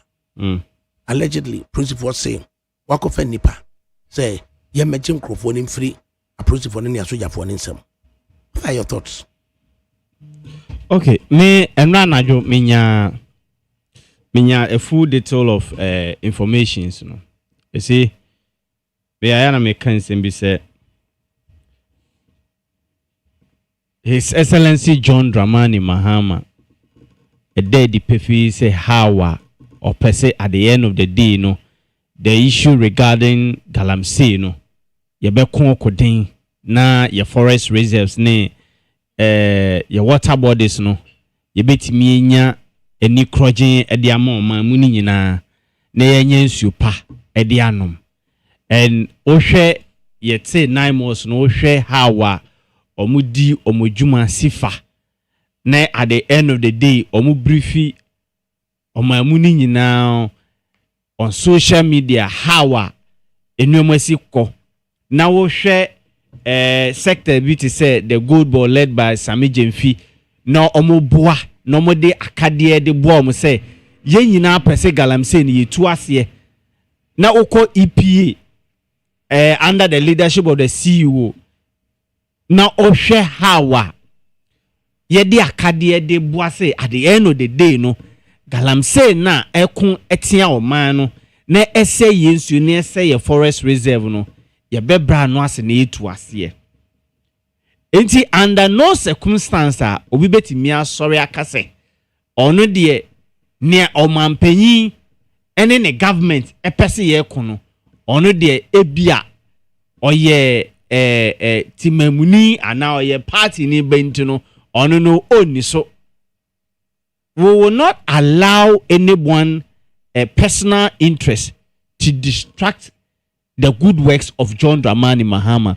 And I like the fact, say, a friend is saying, Speaker of Parliament, I instructed the police CID say, Omunye Shishemu, and even the sector minister, Amakufibwa, and so when you're briefing, and both of them have assured, say, they should do rigorous investigation. Now, whoever is behind the attacks, because mind you, yenyina wo krom ya na the same Galamsey fight ya Major Mahama ko se okwa kokumbie na fofia anto ata na at the end of the day ne yire ne ne ma abedane ewisia. It's still fresh in our memory. So therefore no ye ma obia ho kwan se aposifo ne asojafo a yaka omabom se omumwa na onkrofo omu hyenwem o moto efom gudi a emfamra kwan so wo beka se wo no wo nti ase Inti wo twa squad bia mom say ejuma pa wo so mo ye no mom nye simply because say wo to afuma kudi a emra ni tia. No, you are a terrorist to the nation. Inti to me, say at the end of the day no police for your investigation. Na say am pass the MPs no na etechia. I trust the handiwork of John Dramani Mahama or the Mrani Beyejuma. Because at the end of the day, no, John Dramani Mahama wants to leave a very good legacy at the end of the day. No, so Tifia Nesumu Bachuno. No, my mumuni na afane tuma pefra. Inti ye ma obi pesemin kumnya. The other day me betena ha kind. So even within our government, so we do sick unsa ko bosi kabimu. Na wo di ne funya ai ti amra na se mra bi bedu na se ye fi aban mu a enye wa dwen se yoko announce special prosecutor na AG drag wa court you will have party sympathizers say been previous akro no na wo boy ye no ye meta wechi. It doesn't work that way.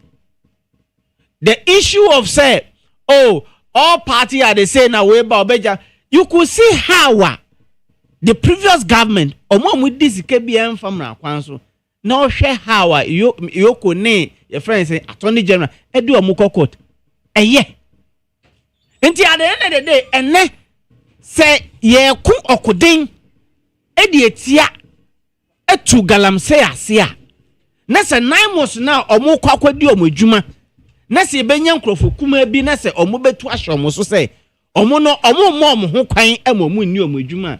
His Excellency John Dramani Mahama does not condone illegalities. And under the tenure, the police for any year investigation, they should bring it public. We want to see who was behind the attack. Because ma obi tuni hunsi was say or kwakoko at the end of the day obebe fie no na se bi mpreduasa nkofo kuma bi akomana hwe ne nkwa. Na ne yere ne ma no oma bedane enyanka ne ye friend say enwuhia wo fie no. Until under John Dramani Mahama, we will not condone any illegalities. And I like the fact say issues in this year on social media. You could see most of the comrades was condemning the very actor and we will not tolerate that. It doesn't matter say we are NDC and whoever you are. Illegality is illegality. Until yakuma musi ye ko etu galamse aseno. We will not allow anyone to mess with the good works of John Dramani Mahama. Inti me oye MDC ni na oye a friend say MP na okodinya amransem. You don't expect say ma betena radio so na TV say me bo chidom so ene oye ene ye. No, obi ba, obi kunu, obi nua. Eno ka 9 months for no ho. Inti nka nra ena nka mebunu no at the end of the day omo ye no 9 months ni baako ehwe ne nkwa. Eno ne nka ekoka ne sen. Enye yeso person to gold ewo mra kwan so a ko gold bo kwaje permit se on krata na wo de be ko ho no wo de ko na se esafata se ya ma license ai be ma license ama ko to gold adenti na ese ko a wo de won person be ko so betu galamse na nya bia galamse na cyanide na ko nsuo mu no at the end of the day so ko no nsuo na be so ye ndisi ana we MPP ni emisao enti ade enya epese etu ase no I don't expect say somebody will be behind it say 9 months for do omadwuma na wakotwa squad amount and so nice me blame me mebunu no they incite you say kwana kwaye ba ni ba not baby 7 predators ska hia no be ma wo 100 Ghana no be ma wunti no enti ukoye na mo ye na 9 months for yi omusu mu say mo pese mo mpa omu kitetuo omu jamu gum sisi abaga so 9 months fa kokum nkrofo me wa ba mu anu wuti ho no ma ali uko school no bia ba inside you say 9 months fa ko che galamse fo won so bia wontu galamse na wa sori so 9 months for ye mpeni ntare na okoi na wa mebio ma o ma meti baby edwe ne ho na wa ko fo ye na dia bre no nti sometimes most of the youth me always be American in the politics that I'm doing. So okay, Mr. Sammy, kwana kwa yo na me town na me access so no. You are trying to push me into danger. Menko. Okay. Ma yene unianum so enkasa. Ura Samuel Batu of the National Democratic Congress and our no. And still to come, Ura Benjamin Isari of the New Patriotic Party, Watanasi. And then Ura Richie Suma, Deputy General Secretary of the United Party, so Atanasi. The subject under discussions. IGP directs the Criminal Investigation Department of the Ghana Police Service to take over investigations of attacker NIMOS anti-galamsey task force. You got to share also a half region. Now MP for Eswatini North. And also allegedly inciting the youth against NIMOS has also been invited to assist in the investigations. Benji, the Mwatanasi. Like I said, good Mike.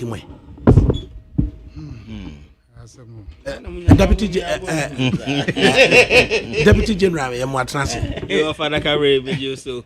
Yo. Yet you want to say, Ben. Yo, in fact, when you na menchi house runko. I menchi a tifo ne ashefwa, omoaje brena, omutie no mo hwe ewie. Na menchi a minuanum so me no mo edi dwuma wa ha. Richard ene Same. Okay. Na no yenya oba na nim seja. Ebetu mu a ntempa na omo asa system. Ama esa na ye ba bende. Ye chao soko. Ofa galamse ene NIMOS. Omo juma omo dia yese omo akwakushia attacks. A chese entwa na kwem. Se wo man mu ha na your man bapa na se oko attack na monsa se oni state no na enya because o man no na yes an hyehyeye na yes ye dey ko against galamsey nti se wo ye obi a wo fi se wo aim na se wo be attack wo mo dey then it means say you are attacking the whole state.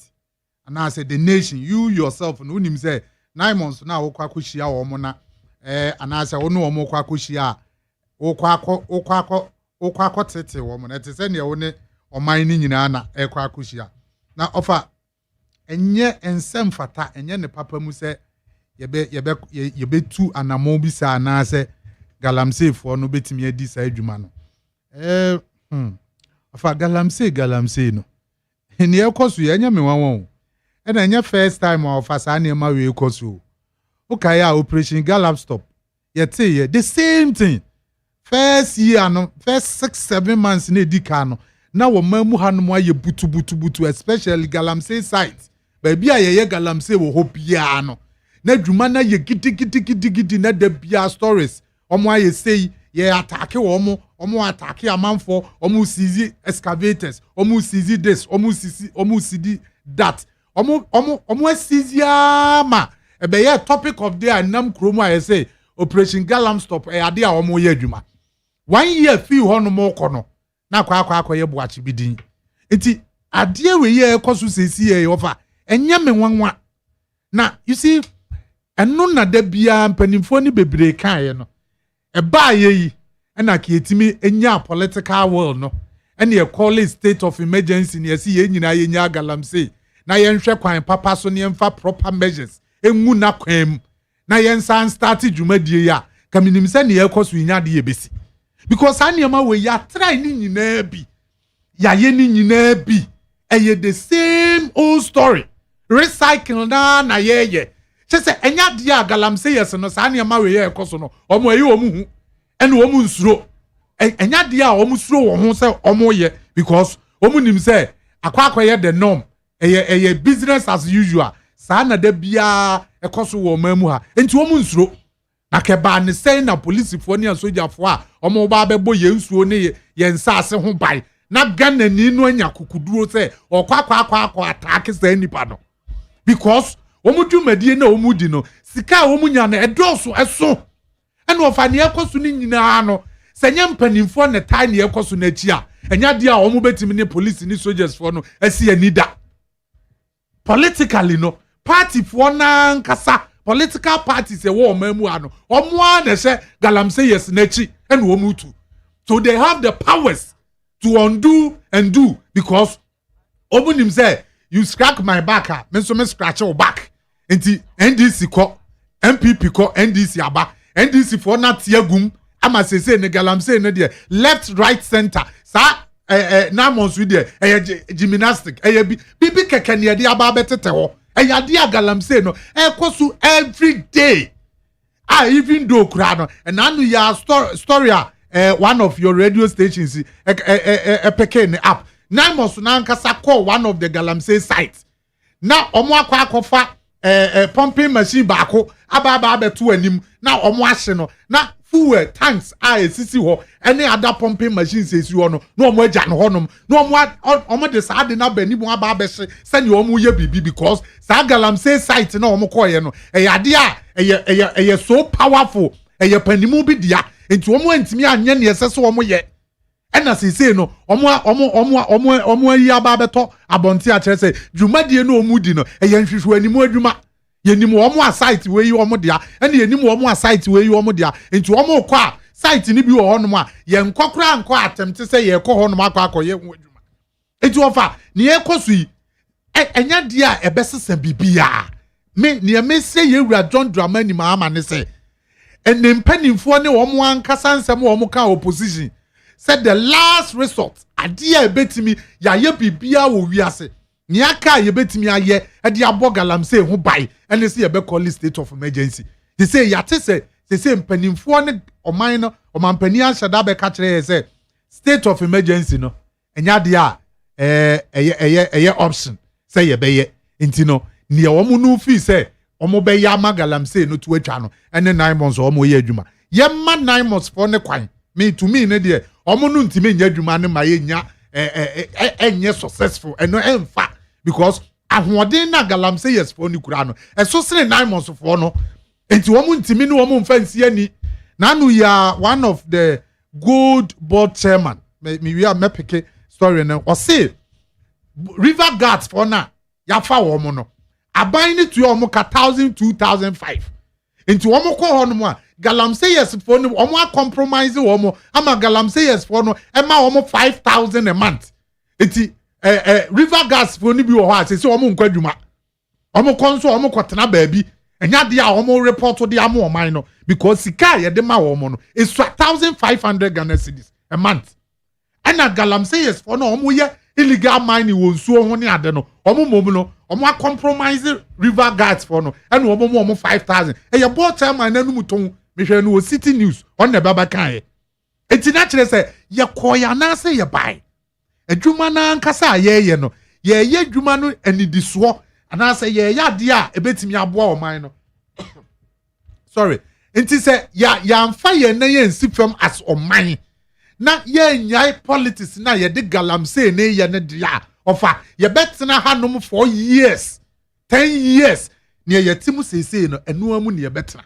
because obia nim se galamsey na akwa baabi a eye fast na obetimi anya sika eye fast investor uramu a utimi anya sika nti nya de a ne kono eye easy saa nti galamsey kunye easy nti no saa 9 months no de bia misuma omo because omo lives are in danger because emfa won se galamsey yes no omo betimi kura asutu bi no maku omo ene omo so omo kono so omo wabusua omo wo family ni ade enti no ade baako a ye betimi aye e betimi abo oman pa de ofa apart from state of emergency na ye kam wasem no sa galamsey na ye fighting say ne de normal way na ye fighting ne de e ade e be koso sa because there is no new thing bi aye de aba e ye na ka ye wura John Dramani Mahama ba ye and what they say ye be a new a betimi askele ebe scare eye galamsey yes no ama omo abohu wo ne omo ye no a ye be ka say yes ye be different but the same thing ade na ye no kwadwo mensa person no sa ade na ye repeat no ya opoku person enti be different bi eni ho ti galamsey for no nim so we dey normal ne ani atimu dada na enu abi na sese so ya ba betenam ti nya de a change bi abeba obi entimi nya obi ahwe enti yenkoso ne enye enti ofa galamsey ne de ebeye drensi ebeso ano no kuremu no because aban na wote so no omo anyi wo mo ho amfiri galamsey no mu de a ene yem forget it because nano public account committee MCE awo I think achim ho no mu baabi a oba public account committee UTV for kransu interview no also starting no operations is work first illegal mining site our call constituency chairman ne ba ono an party chairman ne ba and we call the site our galamsey ono abegitum na kire say galamsey no say yanyi yanka say yanyi yan hu amfrim na ya nhwa o mining interest kane ya nhwa o mining kan ko kane dia ya beba betena say of da bia be spend o time am ya ba be ka galamsey hu asem sa ya solifri ha no na ya west ni omo ya no omo ya because there is no political will I betimi dia sisa ade na no kwa because politicians na ati egum omo ya galamsey no omo ne nananom a omo ka bi ewo mu no say omo nyina has been compromised omo nyina compromise omo enti galamsey no ye yeti hanom a ye nko galamsey site ye nim galamsey site no enye bibia ye bia ene kosoma ne ye kama enti ofa me de manu beti na ya nhye sa 9 months no mu kena na ya ma omo akode e be bro ne ye koso no so na omo de aye adwuma de a ofa ye di agro wo mamu a yo yeah, Benjamin Isari of the New Patriotic Party and Watinan far recent attacks on the anti-Galamsey task force I have region IGP Nadarete CID at the national headquarters to take over. Now, Yinti Richard Suma, Deputy General Secretary of the United Party. Na onosuna dwene ho Yinti. Yo, ADAKABRI mefa akwenya wesu na machia Ghana for bebre na omutie ya wia we na machia me co-panelist any new friend yasanya no ene na machia the entire leadership of the movement for change, your chairman, your general secretary, any all the other supporting colleagues now yeah position here to become the alternative political party what the people of Ghana really at heart, not the political party ebeba ana abano. Is about self-interest. Any person coming, any several other things are so detrimental to the growth and progress of the Republic of Ghana. And he said, I am seated in the middle of between the NPP and the NDC, and I hear them talk about the fact, say, the fight against Galamsey, each side cannot win it, no. Then that should tell you, say, Omunim die super ewo, the both political divide, no. And now I see, ye wage a war against illegal mining. We have been talking about illegal mining several years ago. Ebi Aminua Ben, now buying war power, no. Perhaps as an individual, he would have wished that Ebia they had won the fight against Galamsey. And now said there were things they could have done. Ebema said the New Patriotic Party will be considered, say, they are a party that can be taken seriously. And now a party that can be considered, say, they are determined to win the war against Galamsey. And now they are determined to make sure, say, we nip the Galamsey issue no in the back. No. Or no, as an individual, no, there wasn't much he can do. Because ye party apparatchiks, no, those at the highest level of the political parties, no, they are the ones who are financing the illegal mining underground. And then they see the MP work up mobilizing tax under the distinguished directive of what? Honorable Collins Dauda. Is that not the issue? No, that's okay, not the issue. Clarify it for me. The police has not, the Honorable Member of Parliament for executive enough. Yes, I know, but according to the information I had this morning, the police, Onusi, Honorable Colin Dauda, he took instruction from him. The incident happened in the constituency of Collins Dauda. So he called Collins Dauda, said, the SC will constituency in ye. And on just a cocoa shade crow. But the police are saying, say, the MP was executive enough and now we incite the youth against. But is that his constituency? No. that is not in constituency. Yes. So that means no occur out of new jurisdiction and now come inciting the boys to go and do what they did. Yes. Okay. It's at present your typical politics are police and more Collins that would have been concentrate on the police investigation. Okay, because Nidin Ebemu earlier part of the morning. So I am glad you are drawing my attention to this subject matter. Okay, so I'm glad say one my clarity we say we are having a matured conversation in MP Collins that would can say Uncle Shade and even request a senka on phone okay. But in attempt to do so, no mobilizing in Crawford say they should go with him. But the American say of ADAKABRI, the underlying reason behind the reason I meet to me and we need a fight against Galamsey is about political party financing. Because look, you bet me Kandi, you bet me Kabia, you bet me Cabrofuni, you bet me Kabia, you bet me the blue water gas about, you bet me the everybody about, but political financing, the way you are monetizing your politics, no, that is the reason why a lot of people need money to finance their activities. And you know, sir, people need money to finance their activities there. Then, which one is the low-hanging fruit? The low-hanging fruit be brenane sikakoko na ewa from honum. And then the way I send we are buying, I realize that there's a lot of uproar from the MDC for Nankasa. Say, yeah, NG sanema we be then. Entum, I don't know whether it is just for the optics, and I said they really meant well. If they really meant well, say, Omunji assembly entum, and they are bastardizing it, and now they are chastising the honorable MP in this question. Say they are and to assume they are. Then we can say at least Omoye Bibi Kakra. Unlike the rest, say Ebi Assembly, you jump to the defense of people just anyhow. Do they are no of ADAKABRI and to me and boy as a country. So to say conclusively, no, and he say NPP and NDC of ADAKABRI, they are neck deep in Galamsey. They cannot shy away from it. And then many NPP guy be as a culture is rich. When we were in power, our leaders, our big wigs, they were involved in politics in Galamsey. And then NDC, they are not saints of ADAKABRI. They are not a group of saints. So if my brother Tihana say, there is nobody, there is no any such individual who is an MPP member at the highest level. Our concession. And I say, oh yeah, mining without permission. And now, oh yeah, mining illegitimately. He cannot say so.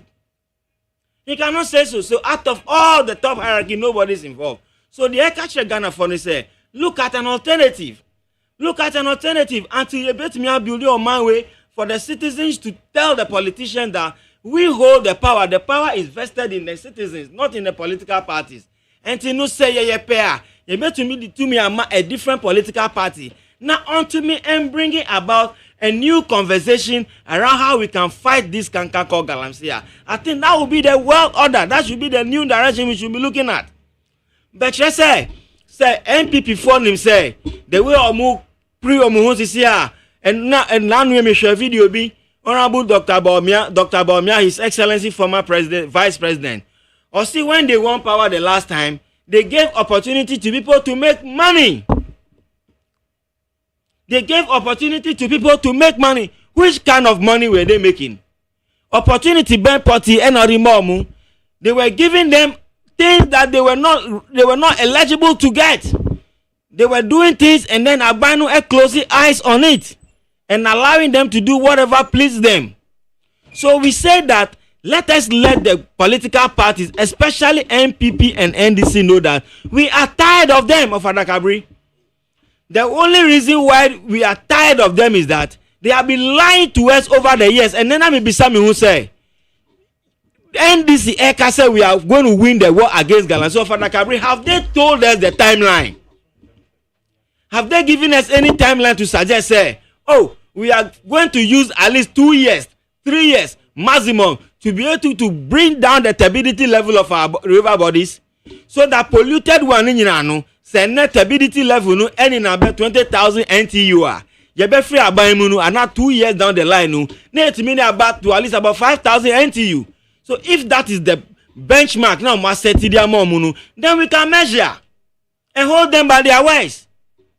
If they are telling us by the year 2026 and not 2027, we are going to make sure say the river is not adding it is a Milo drink no. you bet me a man say at least about to a certain appreciable level of cleanness, then we can measure.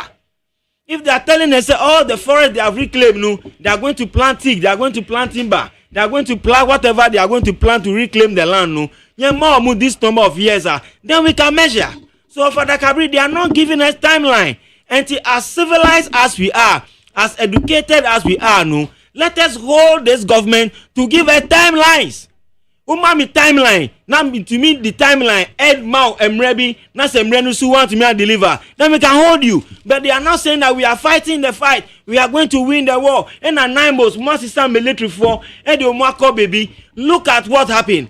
And yes, sir, in military for I appreciate the maturity the military exhibited of ADAKABRI. Because you realize that in the military, even civilians, no, self-defense is allowed. But to be say, not even a gunshot the day, not even a fire, a warning shot.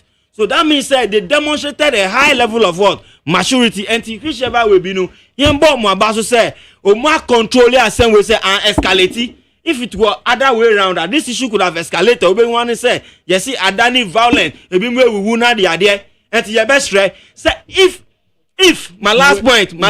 We see Okrom a main road. Yeah. Nanka esi umuremu a de nanka bisi. Anka bia yen kotia sem papa. Even we kran esi Okrom, but look at how they were trying to at least stampede them. Almost said they were trying to. You will see say in military for Nakasano agitation be by they will have to be hurriedly pushed into the vehicle. Then to the extent say one breaking somebody's even back shield, you know. Then you know say it could have escalated into something. But for ADAKABRI, my last point on this issue is that when him say MP you making a punishable offense, say if you are a member of parliament and it is found, proven, confirmed that you involve yourself in this barbaric activity of trying to incite people against state-owned security architecture there, your seat should be declared vacant immediately.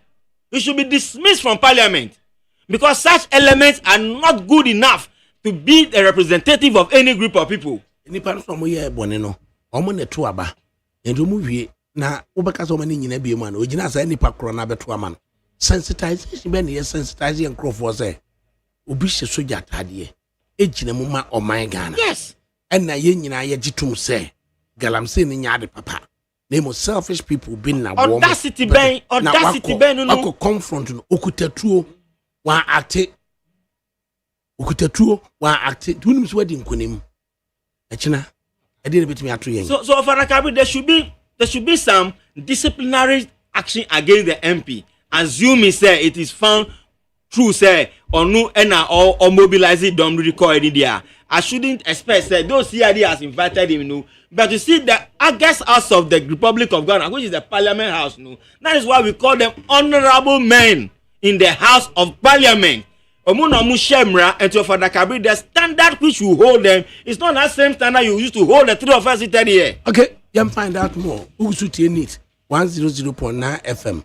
Na Ghana corruption figures are yet send Crawford. We are we say Public Accounts Committee in some way Attorney General the working previous Attorney General they will prosecute you the one prosecutor. Can we quantify how much money Ghana loses every year as a result of corruption? And the figures I can see no. Dear need to be a pound. Richard. Oh, of ADAKABRI, one who say Ghana no. I kind of want to side with former President Akufo-Addo. Time no kai si Ghana yeti sikasu benaso akomu yeden edie. Very profound statement. That statement no me stress they should try to cut it out. Na omu bonu de bia wo Ghana radio ni television nyina so o man we mu. Na nyina enko ya dwemu say God nyame a o hata suru ho no wa hira ye bebre. But for ADAKABRI, we are not winning the war against corruption simply because we glorify material wealth. Ewo man we mu. We glorify thievery. We glorify criminals, scammers. in the name say onuno or baby or driving big car or driving luxurious car or all the good things in life, and you know, we consider such individuals to be much more better than obia or yet diligent hard work. But na ketuano and do 2,000 and in the disposable income or you need taxes or you need sikanyina from the ebe castle the be coffee I bring different disposable income no and do 1,000 cities and I do 1,500. Sa nipa no or living a modest lifestyle.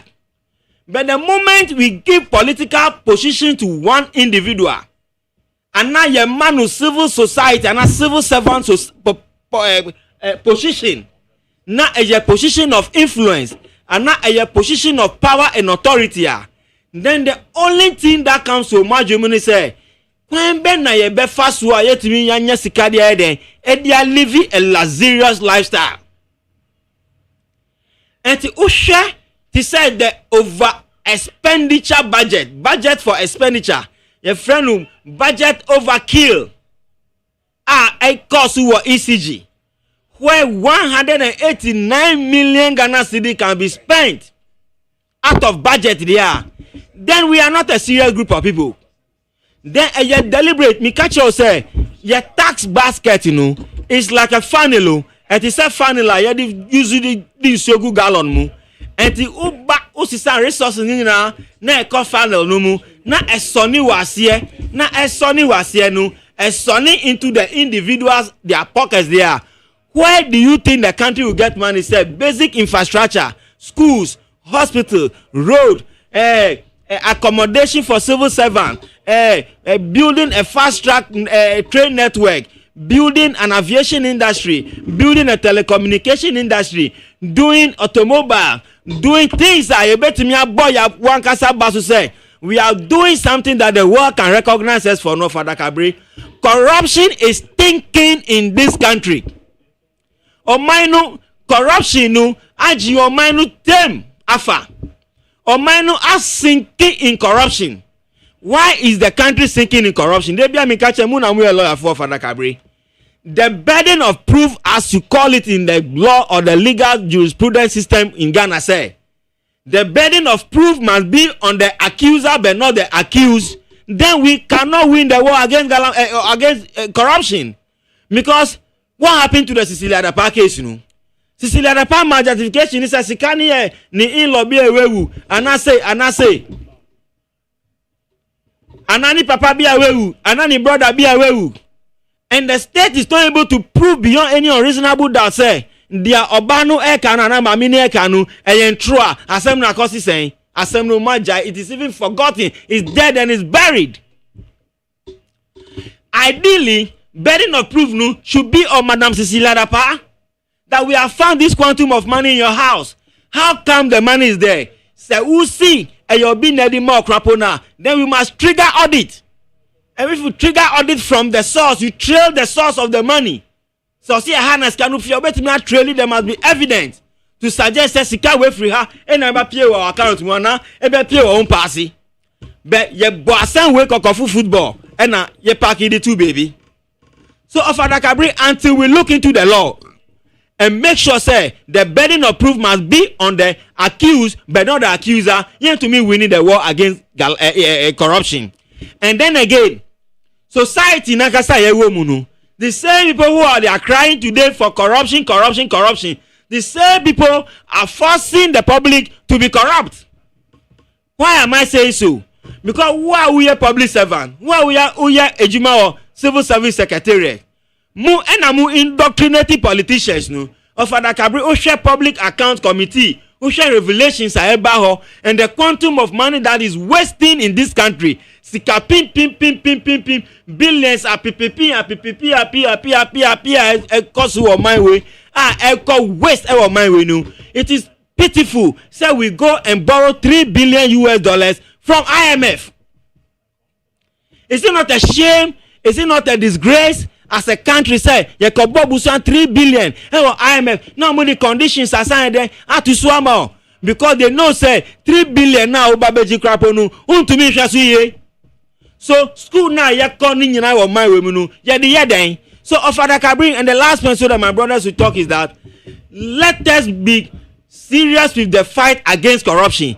Now you find punitive measures be this disgrace beba.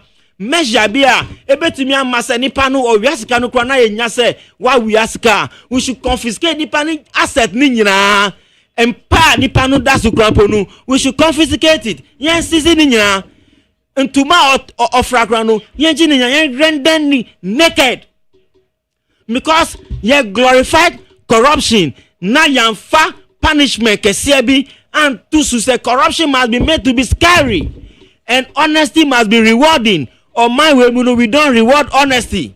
That is why a lot of the criminal activities kosu and your best right. So wastage endorse dodo.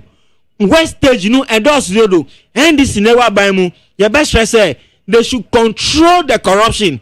They should make sure so far the yenti scandal be brave surrounding them over their past 10 months in office. Media OTB the media minyati major scandal bia I hit the JDM administration over the last 10 months. Okay. So yes, Ramu say omututu omuniama ye so that we can engender confidence in society. Benasari mi enti we. Ya reho se mu corruption. O hwe ma ne so kakra mayen. O hwe o man ya yetimu a.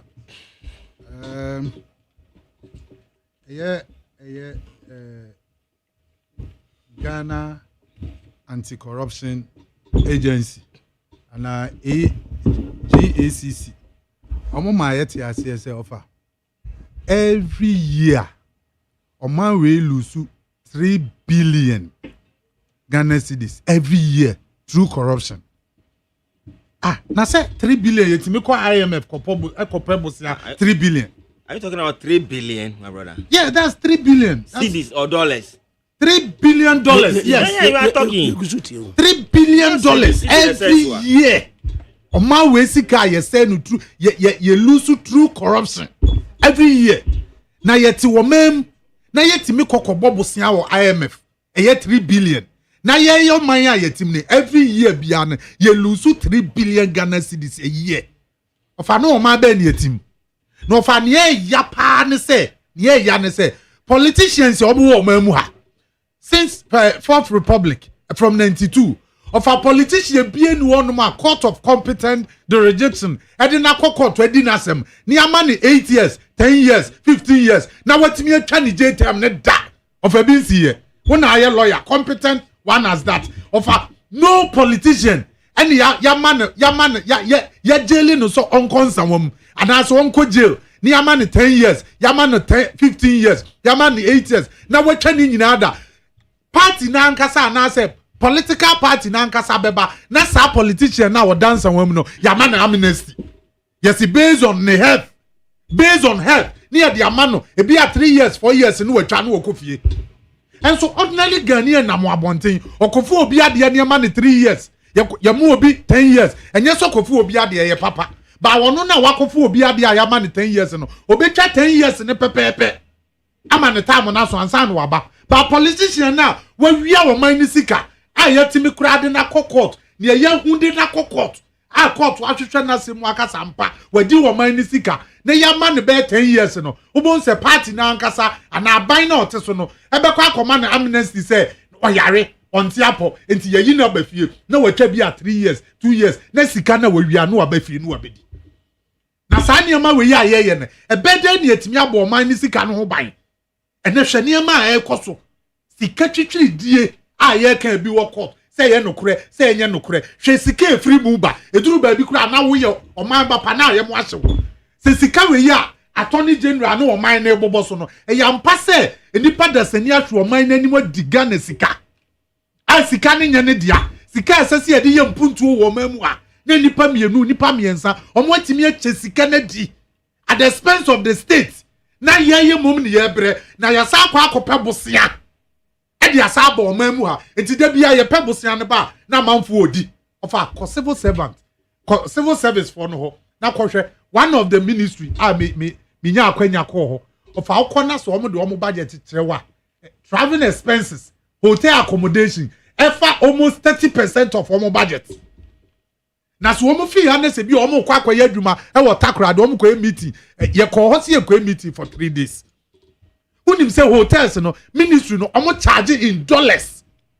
And so HODs no omo ho da omo kwa akwaye adwuma no omo kwa akwaye meeting no ho no omo ji sika ni in cash e wo omo nsem na omo no akwa akochina kope hotel e wo ho no omo akwa akotua cities akwa akodem enti corruption no adidi oman na masese no meba na metie so obi wo ho no 30 years wọ́n sẹ́ nana siribu otuo siribu dwabe man hene wanya 80 years afei na wasi ni dream house yes 80 years o obi oyè engineer wa ye dwuma wa tira konya so 54 years afei na nana si dai na koma pe oyè so obesi enso enne 30 years 35 years politicians no omo ba edai no nya ba ko ni mienu obi kura ho no oto dai ni bom me carry orange style wọ́n babies with sharp teeth in the back or the sika eto ofie mienu bom or the sika nugu suhun someone bag him buy ya sebe wọ́n mo ehun yan sakra fa counting machine man wọ́n mo kai sika no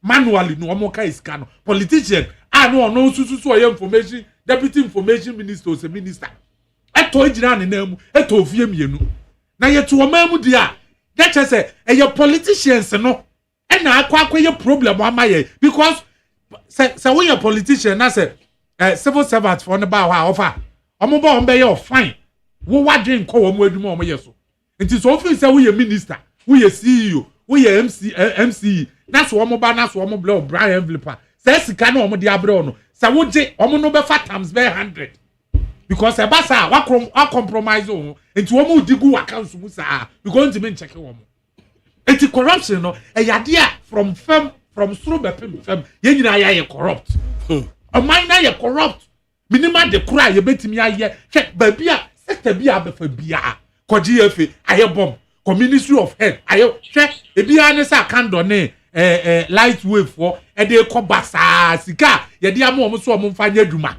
ya ma ba bia be ya adwuma na duro waji sika no more than half say ye no kura adwuma ye de ma wo no wunya adwuma ni nru ho nti adenti ne nipa ne nya adwuma nru ho me de me nyansa ketua bi e wo mitiri mu no se nipa ne nya adwuma nru ho no ma ade na mutua ni sika kese abra sika na wo de ama no wo quantify ne adwuma na wa ye na enya de esi ani nti ye ko ya danse e bai ede ne ye wo man no nti se sia na wo wanyi opportunity no wo de pe wo ho anya wo ne wabusua na wo position na wanya na acha anso ye 8 years anya 4 years e be ye 8 years anye 8 years ebe ye 12 years okay. Na wafa wo mind do eja pade na oni wabusua na oma na mo adi na oma na eboka na da bi e ka na emne ye wo mamu ake adai Benjamin Isari of the New Patriotic Party and what in no now Samuel Batu nti also so the other bay Ghana is completely ene nasa.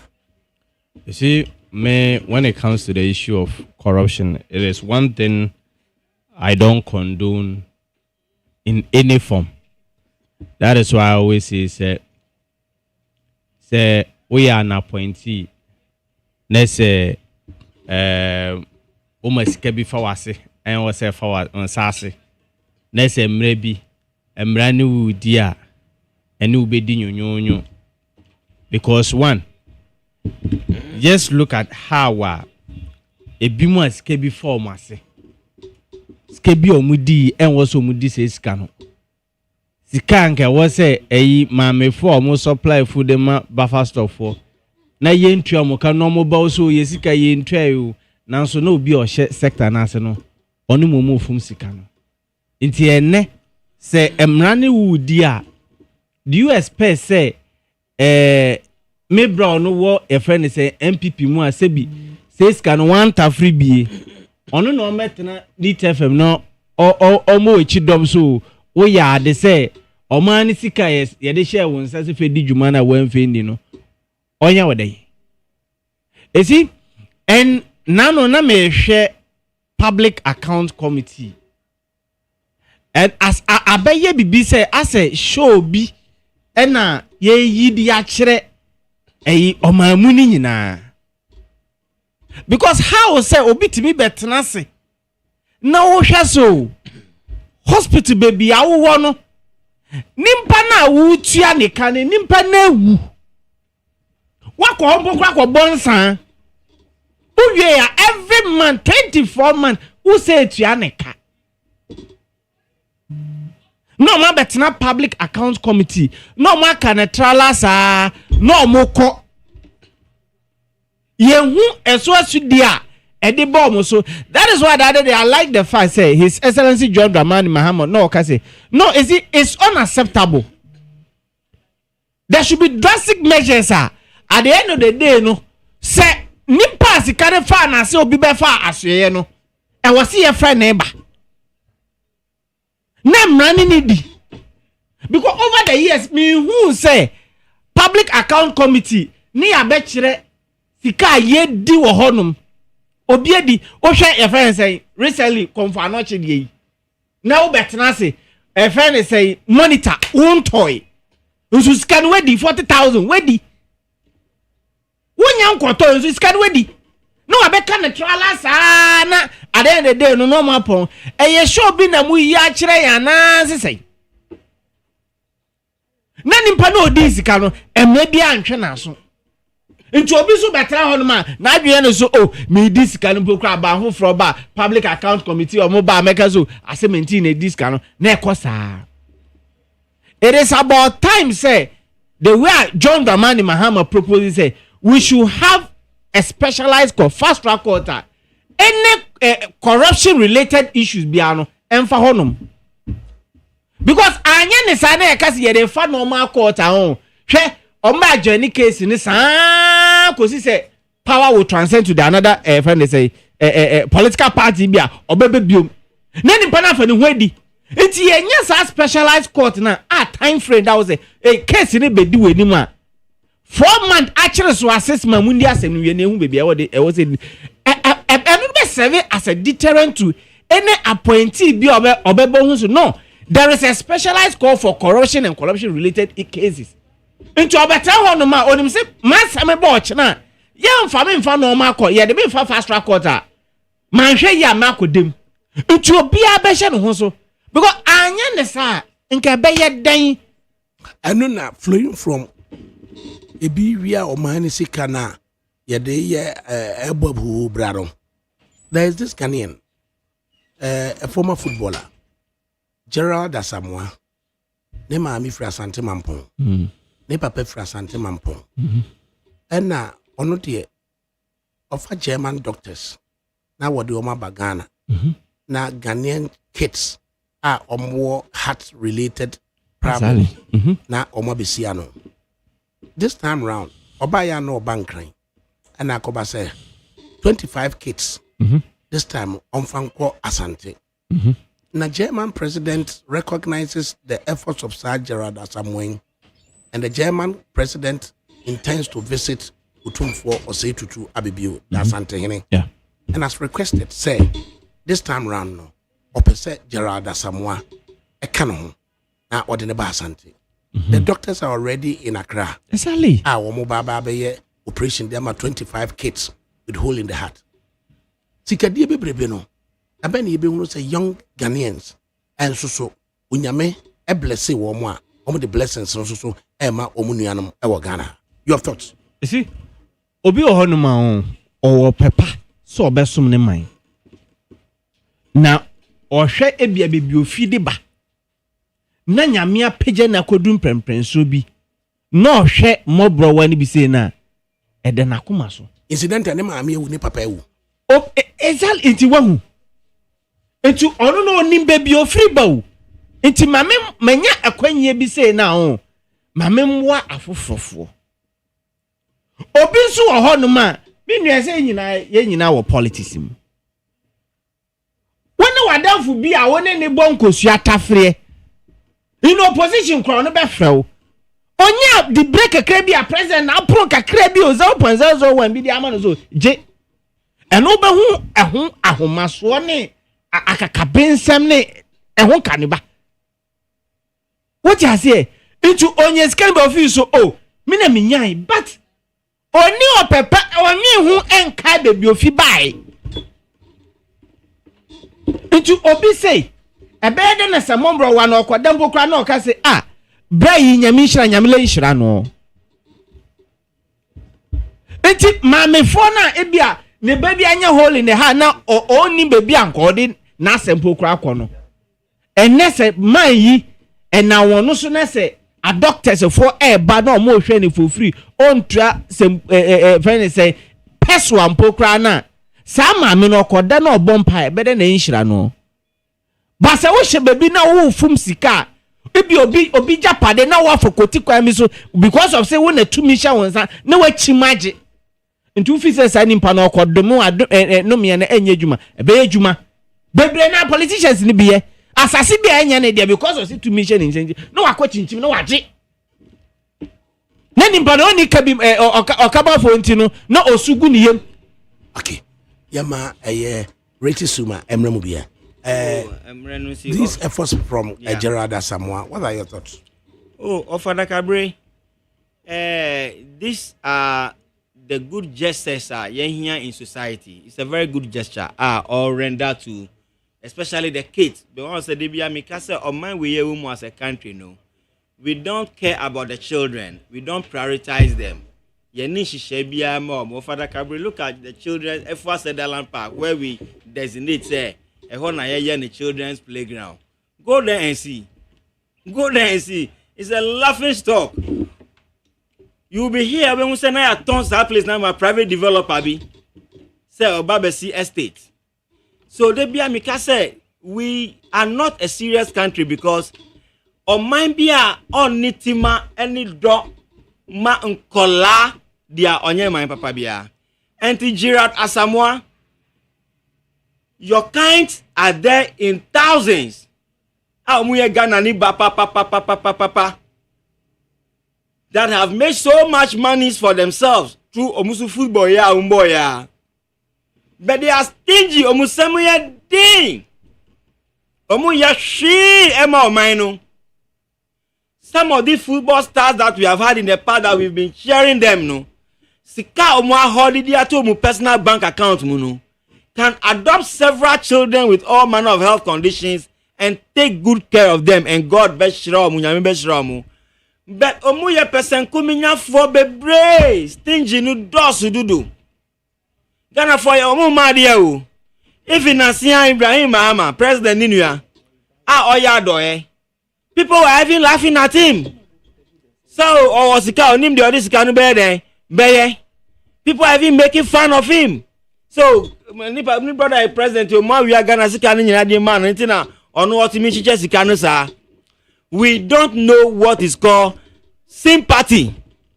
And to better na si bebre so all the doctors will buy to come and take care of whole in heart children of ADAKABRI whole and for the president of Germany to acknowledge and then intend to travel with him. Huge acknowledgement of the fact that they believe that they are all here no. It's a humanitarian service. Service to humanity.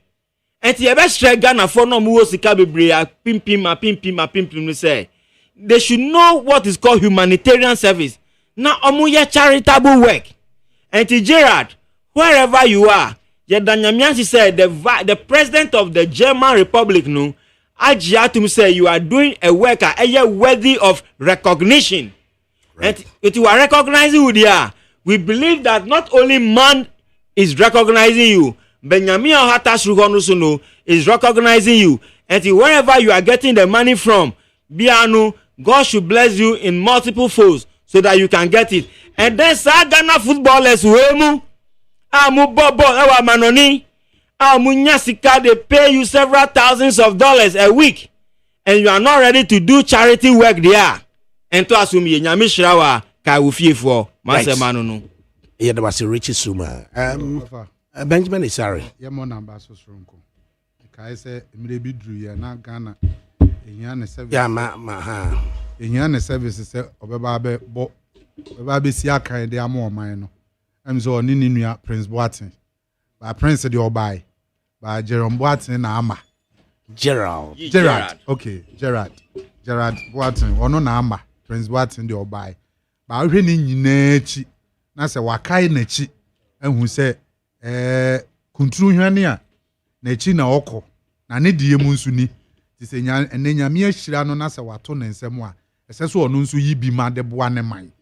Na che se yade ya de papa ese se ye bona baso. Ede na wo beka afa Ghanaian coordinators so a omo na select sa 25 kits na ebenya ɛyɛ saa ayarehwɛ no ana o procedure na free German doctors wono se omo nkɔkyekye nkrofo sika se yɛde wobɛka ho fa Ghanaian mentality se opportunity na ba sei no bi a wo the cost involved no yade a huge nti nipa na omo no kwakoye no bi a ne nipa no obɛbɔ ka be se $100,000 ana se $150,000 na bi a nipa na ono obetimi atua bi a be se $2,000 and $3,000 na ono de anya $150,000 no akotua ama coordinator no age na so ye coordinator na so obi ba be ye na adwuma na so fa ho kokoji sika de say wunyame betua aka nyame betua aka ankasa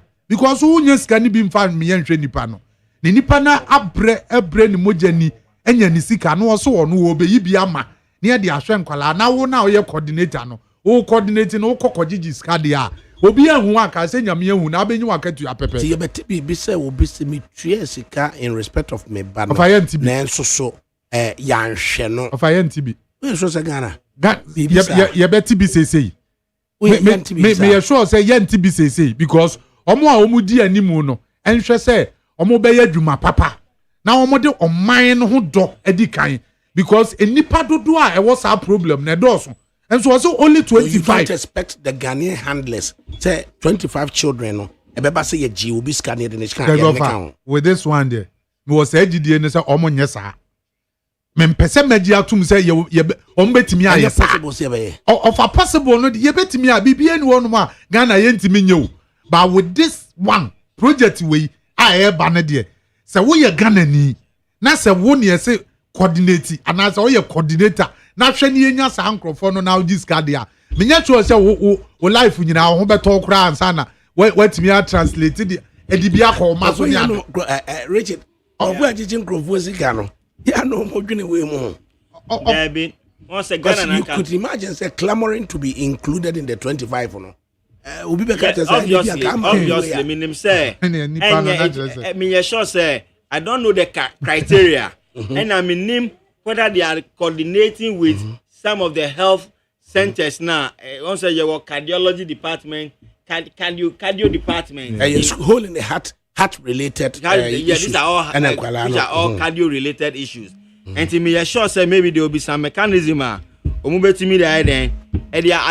you caution say ma obi am egu eni mase? Oh, I know they are best right. Distress parent be sick say. You say me I can bet my last penny say be $60 grand dada. Oh, ombe you can no. Obetimi aye. E be $60 grand dada. So maybe no nyamina na ehunu e fire so say. But ma omu eni mase when the German president becomes involved. Yeah, you can imagine debate me atwa so am. Yes, best right. Ko ye bibi no fa Ghana hanum na etimide omo nyemum ko eko abroche so ko bobo. Me ye na obi eyemo. Ni akwachi bi wo park no so. Men say no. Of ADAKABRI buy has no me. Finally your time na so. And in 2 seconds. Oh, finally, me say me buy no in my attempt to greet the people no I still mention the word movement for change. You see I need the movement for change in there any hobby. A United Party never hold. Of which we are deputy general secretary. Of which we are deputy general secretary.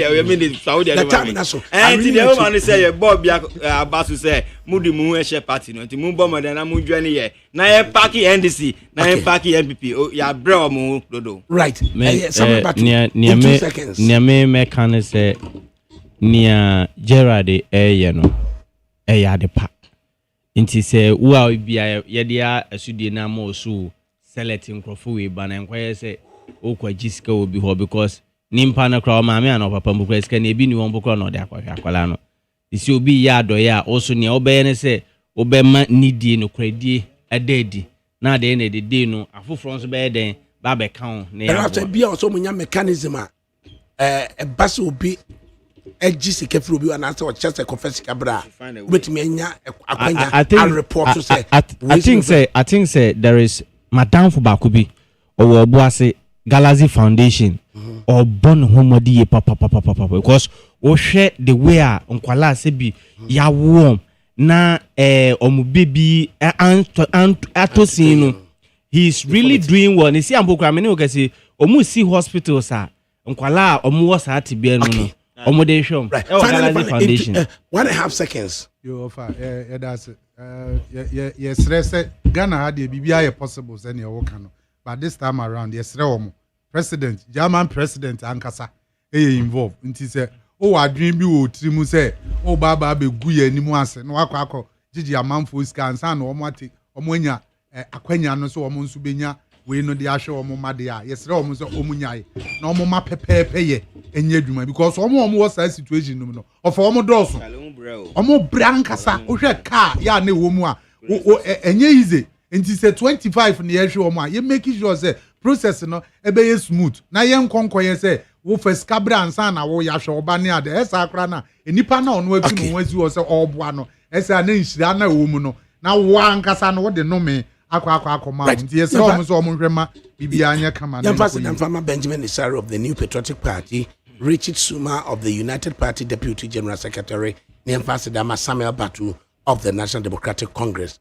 Mema nti dwumadie aha ne yede mo besie na efie ne yeko efie no so yeko no neat 100.9 FM on behwe de yakofie Olakoku Michael Abramoye DJ Foreigner and a host of others on the bekofie jo ti neat 100.9 FM.